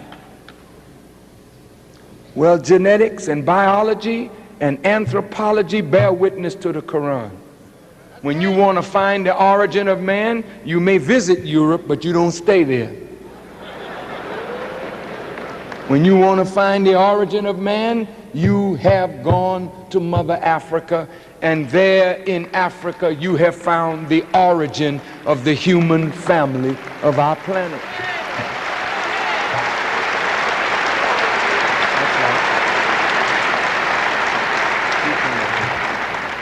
That's not racism. That's just an actual fact. And to the Caucasian people who are present, not being disrespectful, but you do not consider yourself a native Hawaiian. You went there and you called it paradise. How did you leave it? You went to Fiji, you went to Borneo, you went to Indonesia, you went to Sumatra, you went in the Isles of the Pacific. You weren't the first people there. You met people there. You don't say you're a native. When you came into the West, you were trying to find a new route to India, went the wrong way. And you found some people down there in what you call it the West Indies. Well, that's nice. You name things. I understand. And you have that power to name because you were the ruler. So you named it West Indies. So people from the Caribbean now call themselves West Indians because you named it. That's very nice. But you were not native. You went to South America, Central America. You called this America. But you found people here who you call Native American, meaning they are natural to this part of the earth. Well, where are you natural from? See, no, we got to look at reality now. You have an origin, and your origin is in us. We are your father. We are your mother. We are the source of your life. We gave you your form. We gave you your nature. That's what the Quran said. We made man, and we are the we who made man. Take it or let it alone. Anthropologists, Dr. Leakey, he found the origin of man, Africa. Mendel, a geneticist, said light skin is recessive, dark skin is dominant, light eyes are recessive, meaning weak, dark eyes are dominant, strong. He said you can get the recessive from the dominant, but you cannot get the dominant from the recessive. What was he saying? In the beginning, darkness was upon the face of the earth, and God said, let there be light. And he brought light out of darkness, and he brought white out of black. Same thing.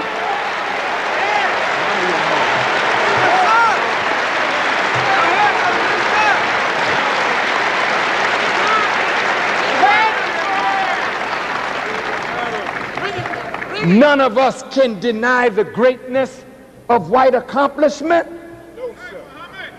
None of us can deny the wondrous things that white people have done with science and technology, but you didn't do it by yourself.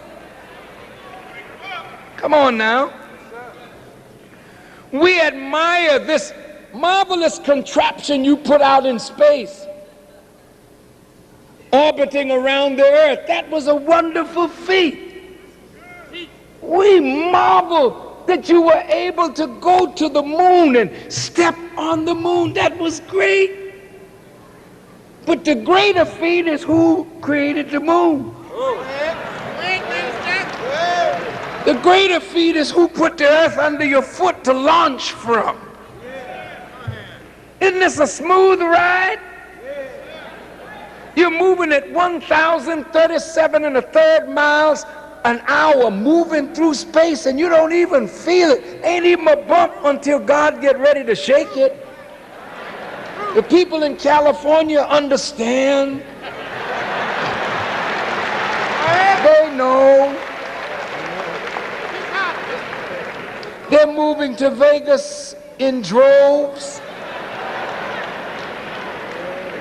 Pretty soon you'll be able to buy all the fine mansions in California for nothing. Who wants to live there? It's a lovely place, as long as God don't shake it too much. But what I'm suggesting to you is this: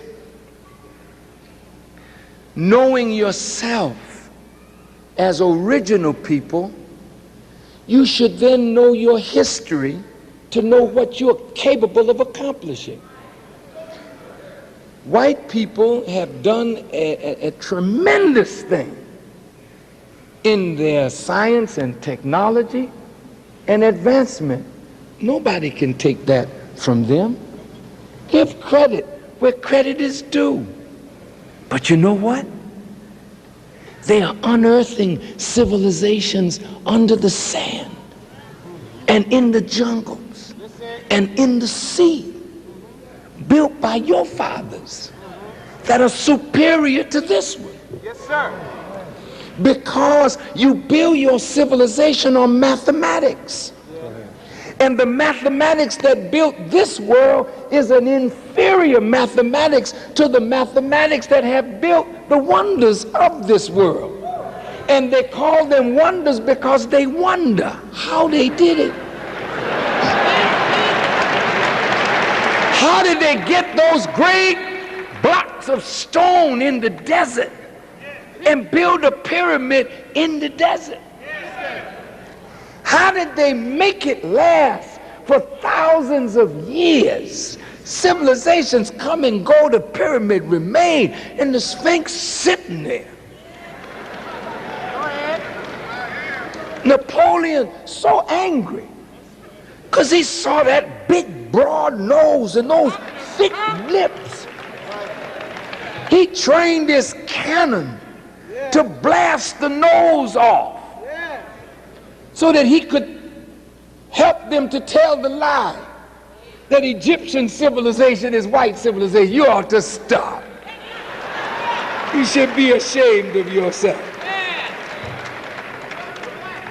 Why, you in mortuary science, you went to school and got your degree. Hey, baby, you don't know nothing about embalming. Talk to the old ancient Egyptians. You talk about medicine. We've been living on this earth for trillions of years. What did we use before you got here? And what will we use after this world's medicine is finished with? See, there's something better coming. Something greater coming for all of us to enjoy if we will make a change. When you know yourself, you got to know the time. Because if you don't know God, know yourself, and know the time, then you don't know what needs to be done. And I'll tell you frankly, brothers and sisters, if you waiting around here for white folk to make a future for you, you're out of time.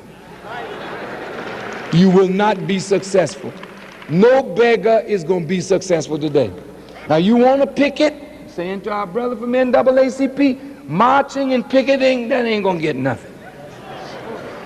Now you can get your picket sign and go right down in front of the Mirage or the MGM Grand. Go ahead, come on.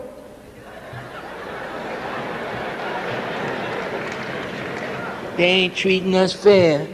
They ain't treating us fair. You look like a fool. You went down there and they arrested. They arrested every one of you.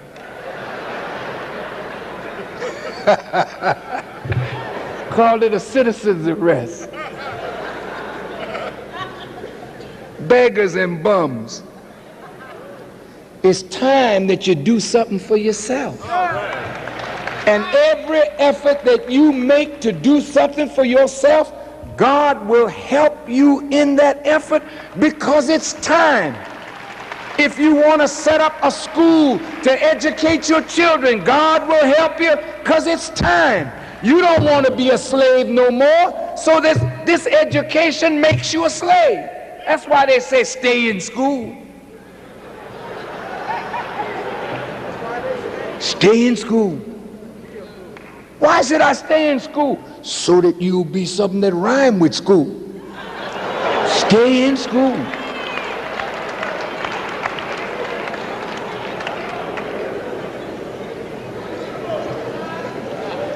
Oh, I know that hurts. Some of you say, now, Farrakhan, you shouldn't say that because we have enough trouble keeping our youngsters in school. Yes, you do. But you know why you have trouble keeping your children in school? Because there's nothing happening in the school for them, and that's why they don't want to go there no more.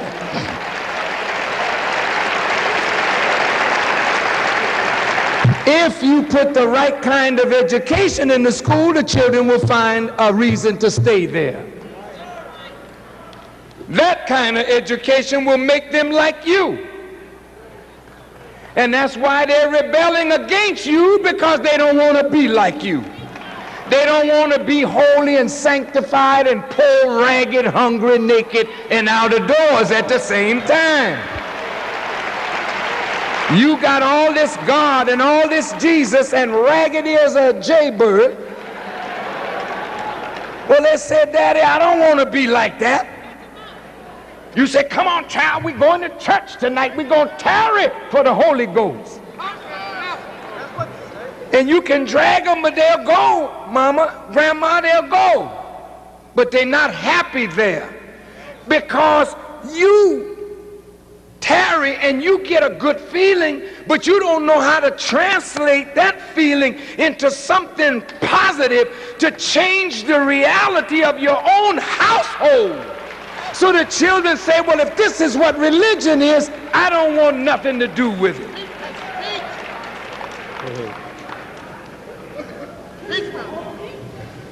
So truth, knowledge of God, knowledge of self, knowledge of the time, that's truth that you should know.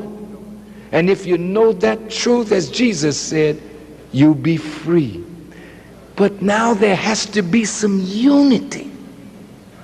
That's the big problem, unity. How many of you are Baptists? Raise your hands. I'm raising mine because I'm Baptist too. How many are Methodists? Raise your hand. How many Episcopalians? How many Catholics? How many Church of God in Christ? How many Jehovah's Witness? How many Muslim? Okay. How many? How many? Oh yeah, how many are searching? Raise your hand. That should be everybody. Okay, how many of you Omegas? How many Kappas? How many Deltas? How many AKAs? How many Sigmas?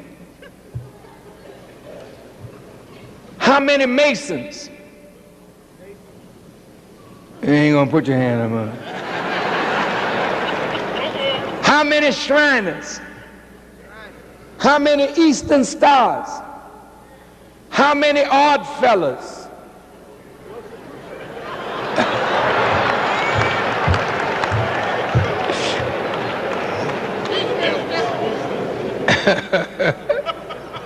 How many Lions? Rotary Club. We got all of that in here, no? How many nationalists? Pan-Africanists?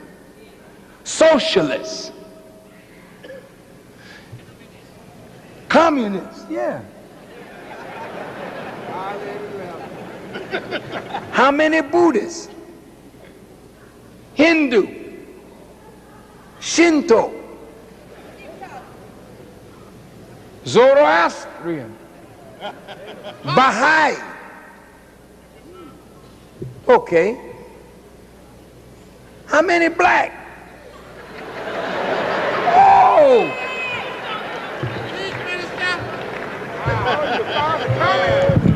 Hello. You know what? I found a common denominator. And when you want to unite fractions, you have to reduce the fraction to its lowest term. Then you find the least common denominator, and you start making things whole that were fractions. Stop. Have we been reduced to our lowest term?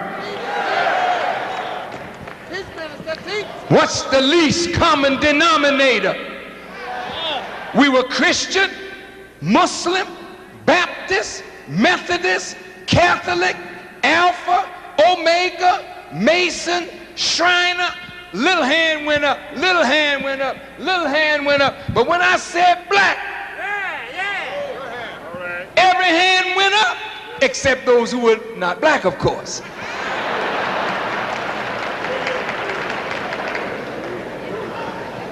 And if you were with me in the Sudan last week, I saw black like you never saw black in your life.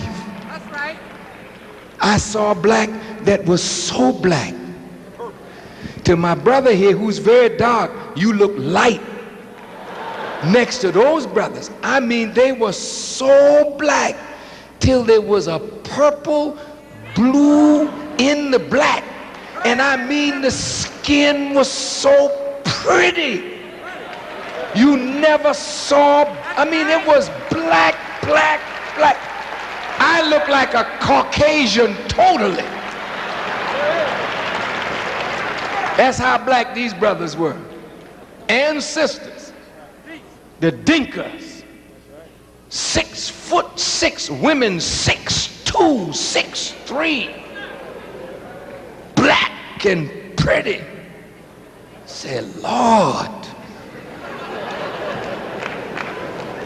But no matter how much we've been mixed, you can still see the origin there. So that's our common denominator. Are we family? Are we family? All right, now let's go deeper than black. Let's go deeper than black. Black is on the outside. Let's peep inside.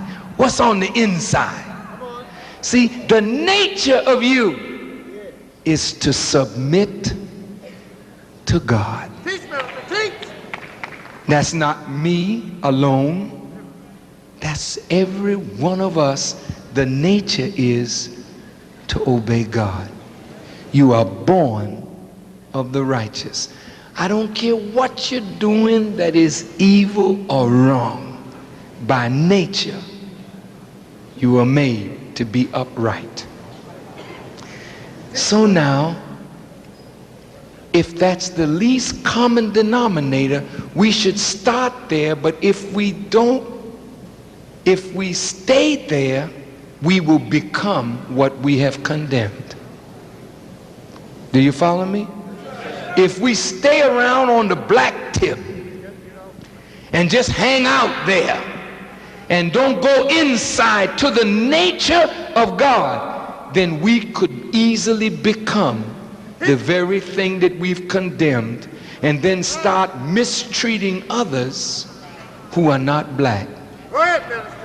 And we should never, ever do to others what they have found so much joy in doing to us. We must show that we are better, not by our blackness, but by our righteousness. Huh? Now, truth and unity will ensure, make certain that whatever we want to accomplish, it will be so. And if we would just think beyond our organizations, beyond our church affiliations, and see family, we will find the path of unity. And that unity and truth will ensure anything you want, you can say like it is in the Quran, kun fayakun. You can say be, and so it is. It's in your hands. It's in our hands. I hate these divisions. I am a Baptist. Oh, Farrakhan, stop lying. You said you was a Muslim. I am a Muslim, but I'm a Muslim Baptist. Say, Farrakhan, what are you saying? What is a Baptist?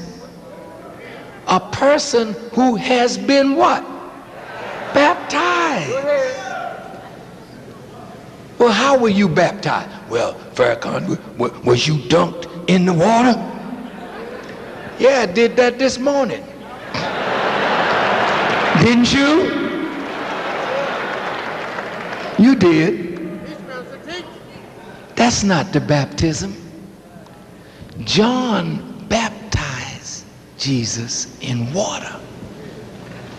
But Jesus, John said, one is coming after him that will baptize you with fire and the Holy Spirit. Can't you tell I've been baptized? Come on. You know what fire does? You ever see fire get on somebody? What happened? Do they move slow? They get moving when fire get on them, don't they?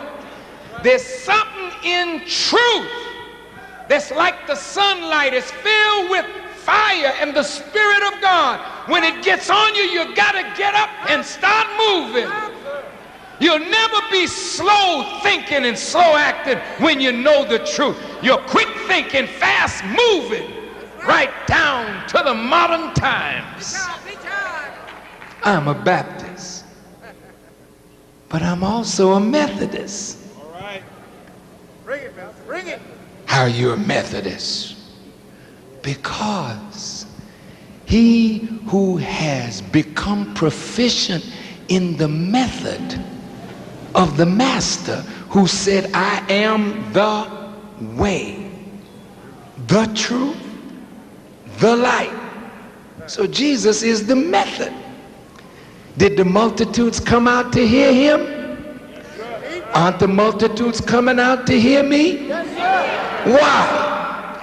Because I got the method. Yes. You can't deny, I'm not putting nothing on myself. I am a superior teacher.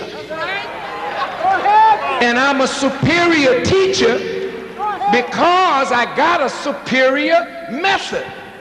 All these people in here different. They've been in here 2 hours. Some of them been in line for 2 hours.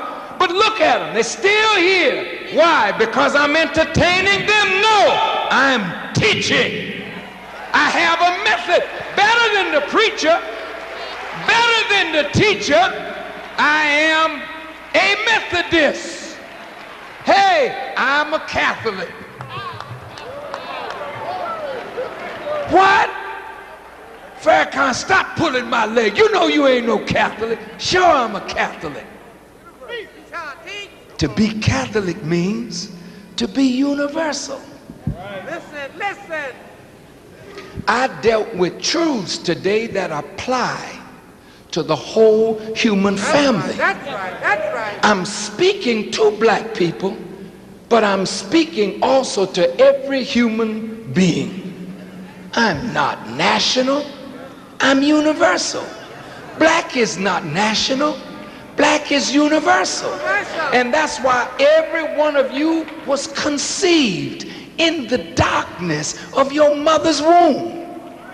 White people that were conceived in the light, their conception took place in the womb in total darkness. We all came out of darkness. Black is universal. I'm Catholic. I'm a Jehovah's Witness. Say, wait a minute, Farrakhan.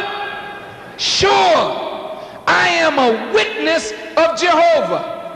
Don't you see, when a man is a witness of God, he reflects it not only in his words, but in his actions, and the power that comes from the word to transform human life is a witness that Jehovah, the self-existent God that causes all things to exist, is at work in him.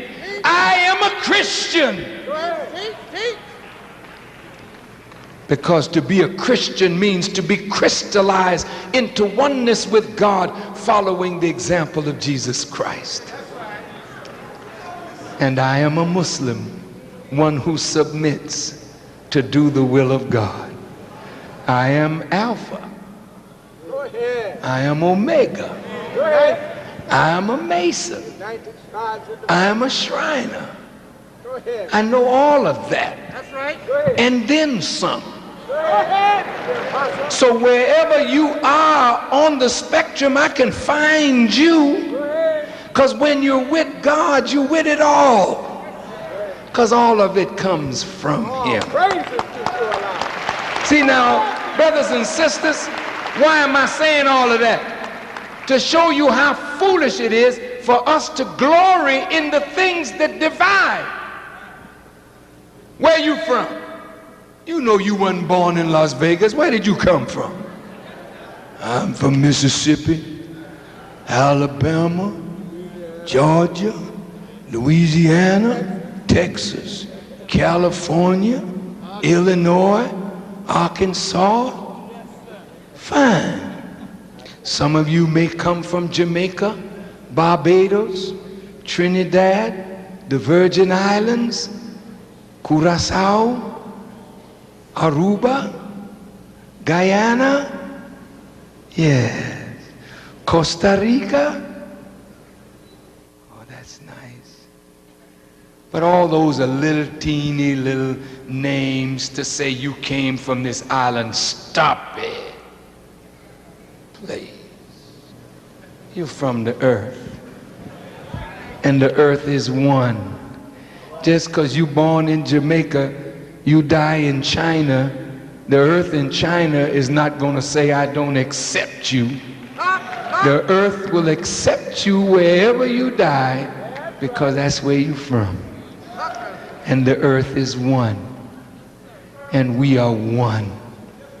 And if we come into unity and learn to love and respect each other, then there's no goal that we set that we cannot achieve. Now, what will create love as the base of unity? You know what will create love? Knowledge, yes. But secondly, and most importantly, you must do right by one another. That's right. Unrighteousness is the mother of hatred. If you want love to abide and abound in our community, we must treat one another right. See now, brother, if I'm slick at cards, come on, let's go over here and gamble. You just got off the job. How much money did you make? If they gave you any money, you got $150, $200 in your pocket, and you want to play pool, and if I can shoot better than you, I take your money. You can't love me for taking your money because my skill at putting the 8 ball in the corner pocket is better than yours. Or if I play with loaded dice. Come on, brother, let's shoot some crap. What you bet? And I take your money. Your children at home need food. You took a chance gambling what little you had and lost that. Now what you gonna tell your wife? You go home, she say, where's the money? Oh, don't listen, don't ask me no questions. Go ahead, Apostle. Then when she jump on your case, you rivet her in the jaw to keep her quiet. But the little children are watching. Daddy beating mommy because he gambled his money away. Gambling is a device of Satan, and it does not produce good among us. Take what you have, learn to save some of what you have, then pool it and invest it properly, and it will bring a return. And that's not gambling, that's ensuring success for us as a people. Now, most of us that do wrong, we do wrong when our minds are messed up. What messes up your mind, brother? Come on. At a liquor store, and you know they're plentiful in the black community, right? Now when you get your head bad, do you do good? When you're drunk, come on.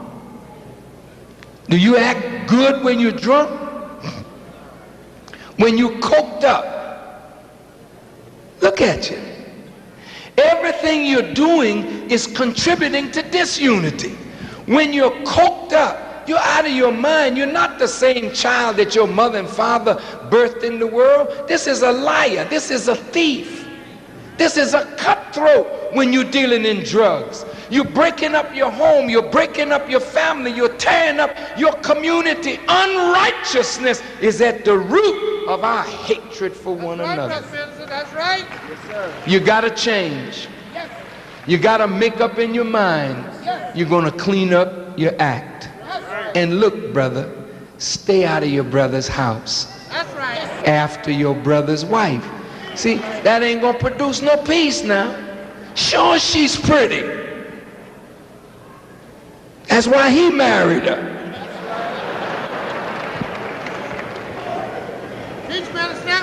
Let him have her, brother. That's his. You'll never have peace tearing up your brother's house. And you will never have peace trying to ruin your brother's daughter. And brother, as a father, you will not be a good father trying to have sex with your daughter.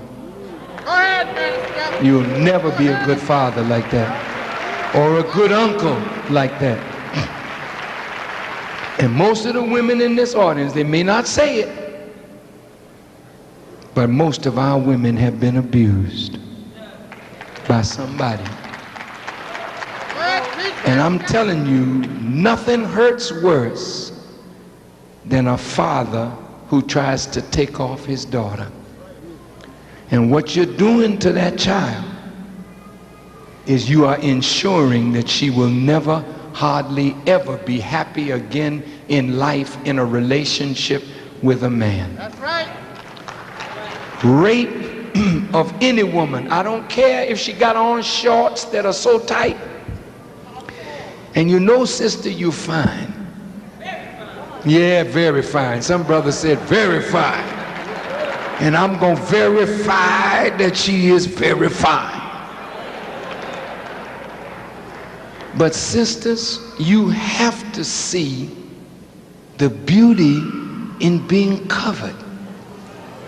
You can be just as beautiful covered even more beautiful covered than uncovered. And when you're covered, sisters, I don't mean if you don't want them all to dress all the way down. You can dress fine. But when a man can size you up like that, see, that's what he liked. That's what's attracting him to you. Man, look at them hips.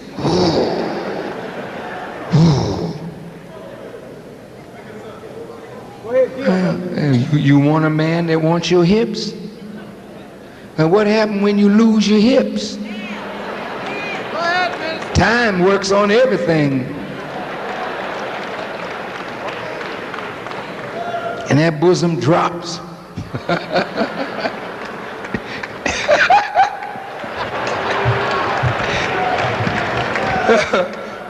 If that's what he married you for, he's out the door.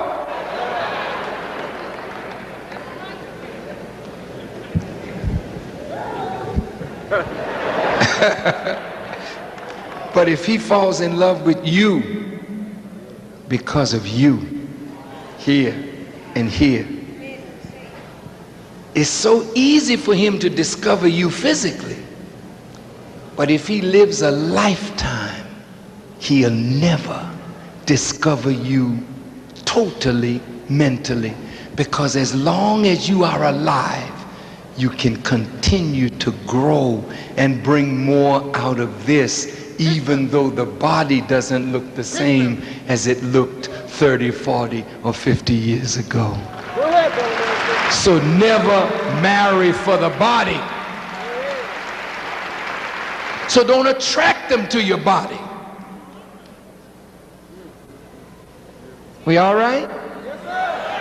The common things now, simple things, but if you start disciplining yourself, say, I'm not going to do that.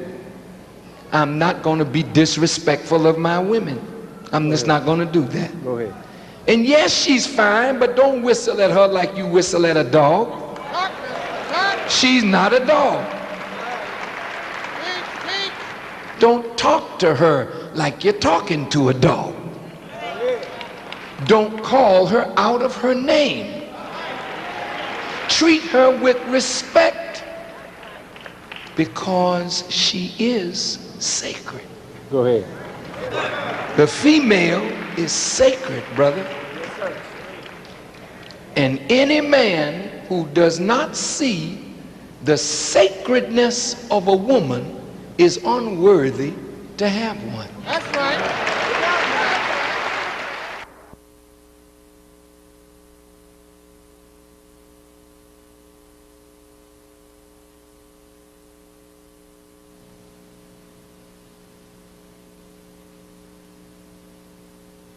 Treat her with respect, because she is sacred.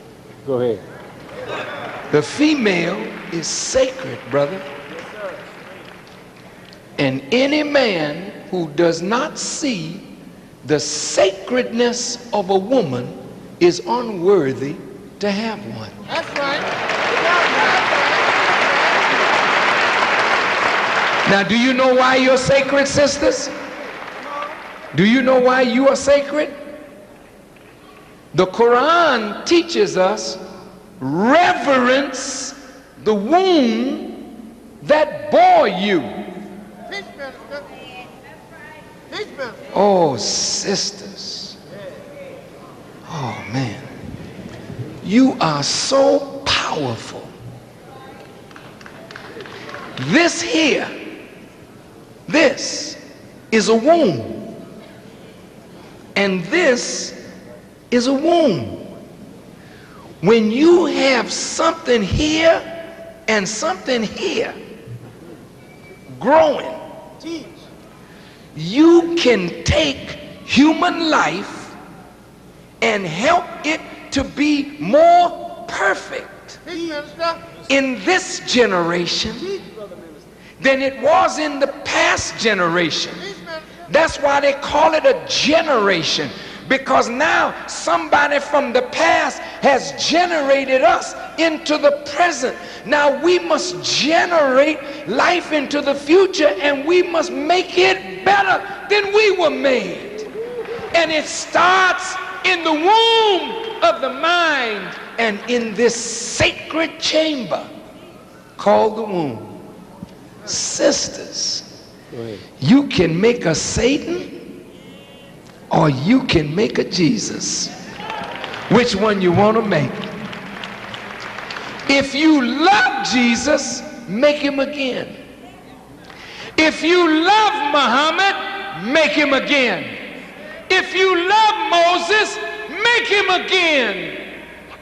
And if you want to make him again, it starts with what's in your mind when that comes into the womb, and how you fashion and form new life. You are a sacred vessel.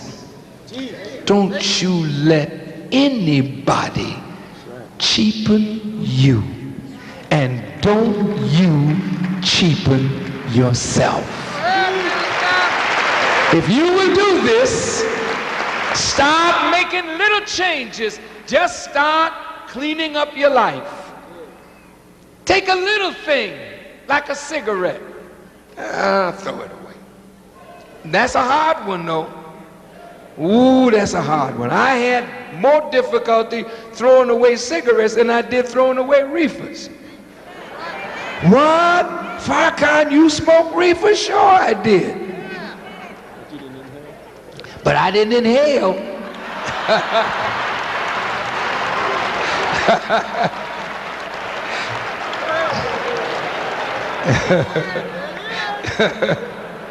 Yes, I did.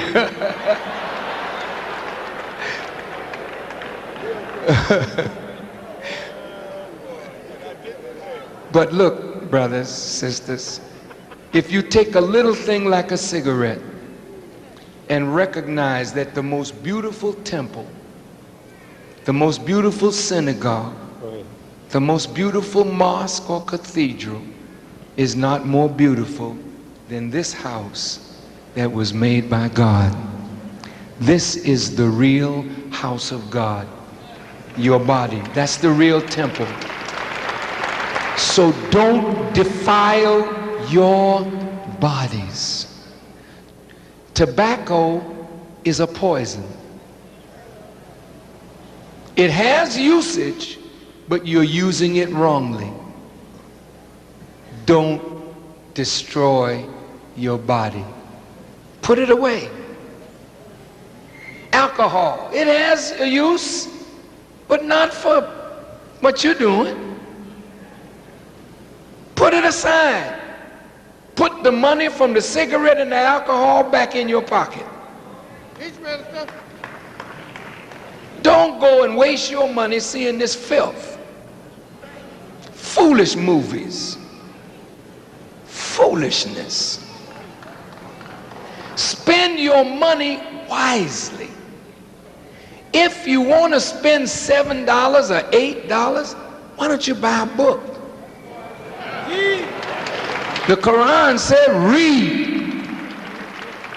If you start reading better things, you'll start thinking better thoughts. And as a man thinketh, so is he.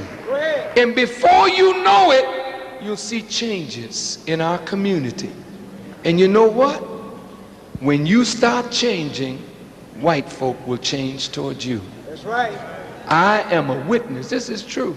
That's right. Everywhere I go, white people who listen to me, they listen, they come up to me and shake my hand. That's right. And say, Farrakhan, I don't agree with everything you say, but I really like what you're doing. That's right. That's right. Those who are members of the Jewish community, if they listen to me, they won't find me to be a hater at all. That's right. I entertained 2 rabbis the other night. One I met on the plane coming back from Atlanta, saying the funeral of a young 18-year-old boy who was killed after listening to one of my lectures for men only, and he went home that night, and 3 young black brothers accosted him 2 blocks from his home, and he didn't have any money. He just a senior in high school. And one of the boys said, "Leave him alone, man. He just came from here in Farrakhan." And the other boy said, "I don't give a so-and-so who he heard." And put the gun to his head and shot him, killed him. And then went in the neighborhood bragging on how he smoked this nigga and watched his legs kick and the life kick out of an 18-year-old boy. And you know what's wrong? He's just mentally sick. That gun makes it feel like he's got power. And now he got the power of life and death. And he sentenced that brother to death and killed him. On my way back from the funeral, a rabbi was on the plane, and he came up to me and he said, "Minister Farrakhan, I would like at some point to talk with you." And I was exhausted then, but I gave him my phone number, and he was attending a convention of Reformed Jewish rabbis that were meeting in Chicago. And I said, "If you want, you can come and have dinner with me and bring whomsoever you will." He called and he came. We had dinner together. He brought another rabbi with him who had studied the teachings of the Honorable Elijah Muhammad in depth. And we had a very frank, deep conversation. And as the evening ended, we embraced each other. And he went away, I'm sure, feeling differently about us. And when we went to Atlanta to have our Savior's Day convention, he was a rabbi that we had invited to dialogue, and he refused to come.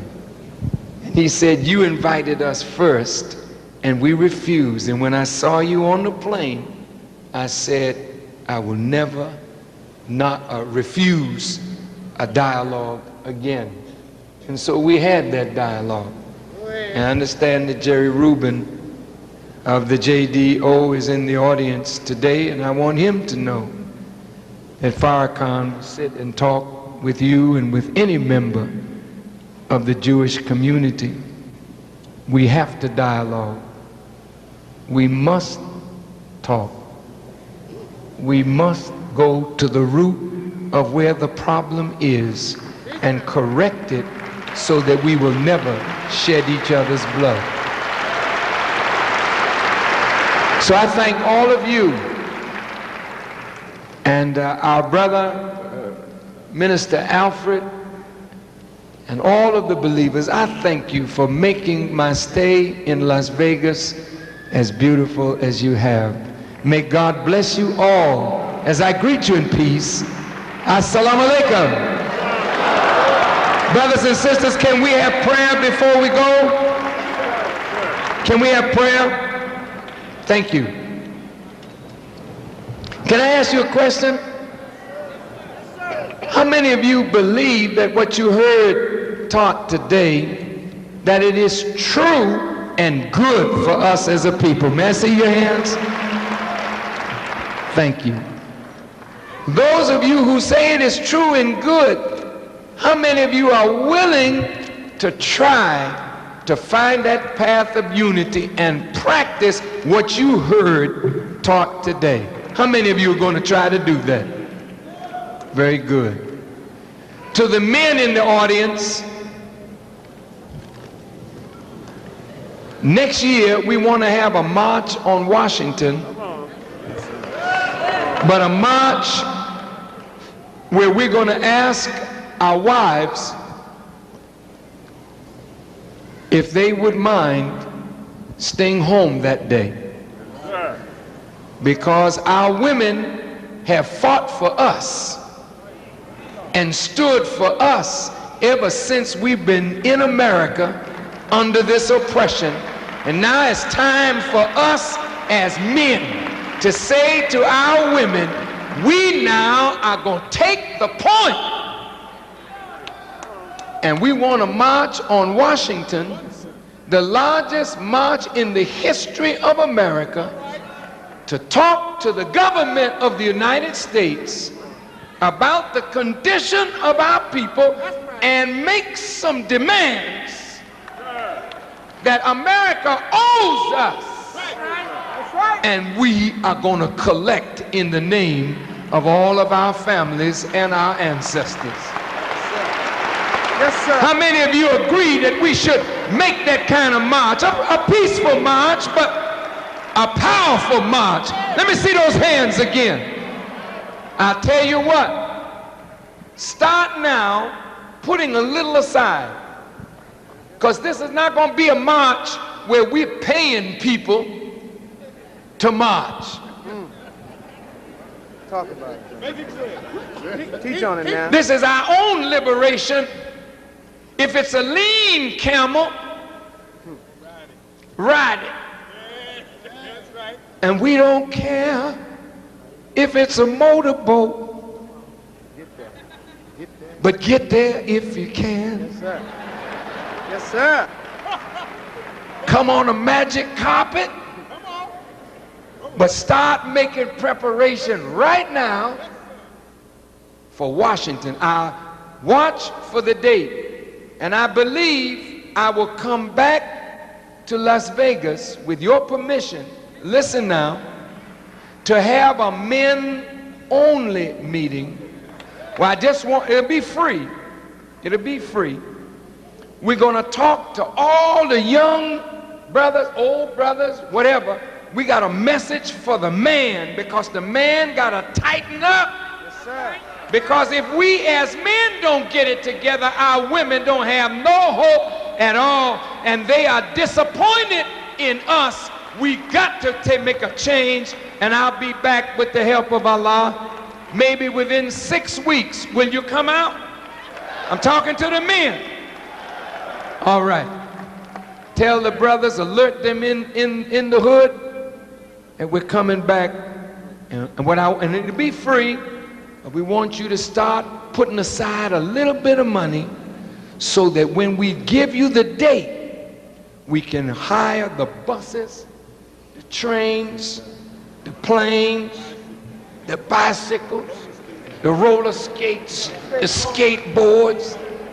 But we're on our way to Washington, and it will be the most disciplined march that America has seen. 1 million black men is what I'm after. 1 million black men.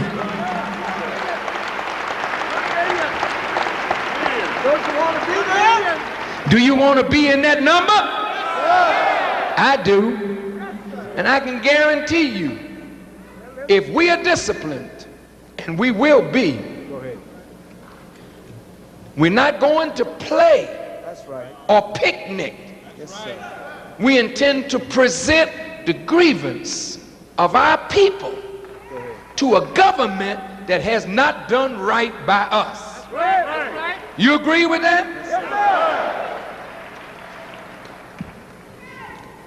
And when we do this, the whole world will say, the black man in America is up. And people will begin to respect us again. And imagine us pooling our resources. 1 million black men. Before you know it, you'll see farms and factories and hospitals and everything that you need. You got it right in your pocket. All you need is truth and unity, and it will ensure our success. With your head slightly bowed, your eyes closed, please follow me silently in our closing prayer. قل أعوذ بالله من الشيطان الرجيم بسم الله الرحمن الرحيم الحمد لله رب العالمين الرحمن الرحيم مالك يوم الدين إياك نعبد وإياك نستعين اهدنا الصراط المستقيم الصراط الذين أنعمت عليهم غير المغضوب عليهم ولا الضالين. In the name of Allah, the Beneficent, the Merciful. Praise be to Allah, the Lord of the worlds, the Beneficent, the Merciful, Master of the Day of Judgment. Thee alone do we worship, Thine aid we seek. Guide us on the right path, the path of those upon whom You have bestowed favors, not the path of those upon whom wrath is brought down, nor of those who go astray. O Allah, Thou art the one God. There is no God but Thee. I bear witness that nothing deserves to be served or worshipped beside Thee. And what we ask it in Your name. Ameen. Allahu Akbar. Allahu Akbar. Allahu Akbar. Allahu Akbar.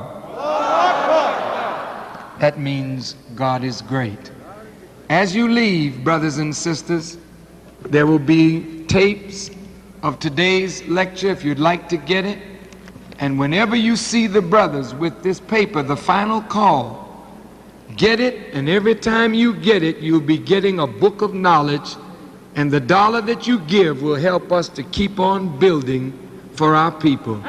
Thank you, and may Allah bless you as I greet you in peace. Assalamu alaikum.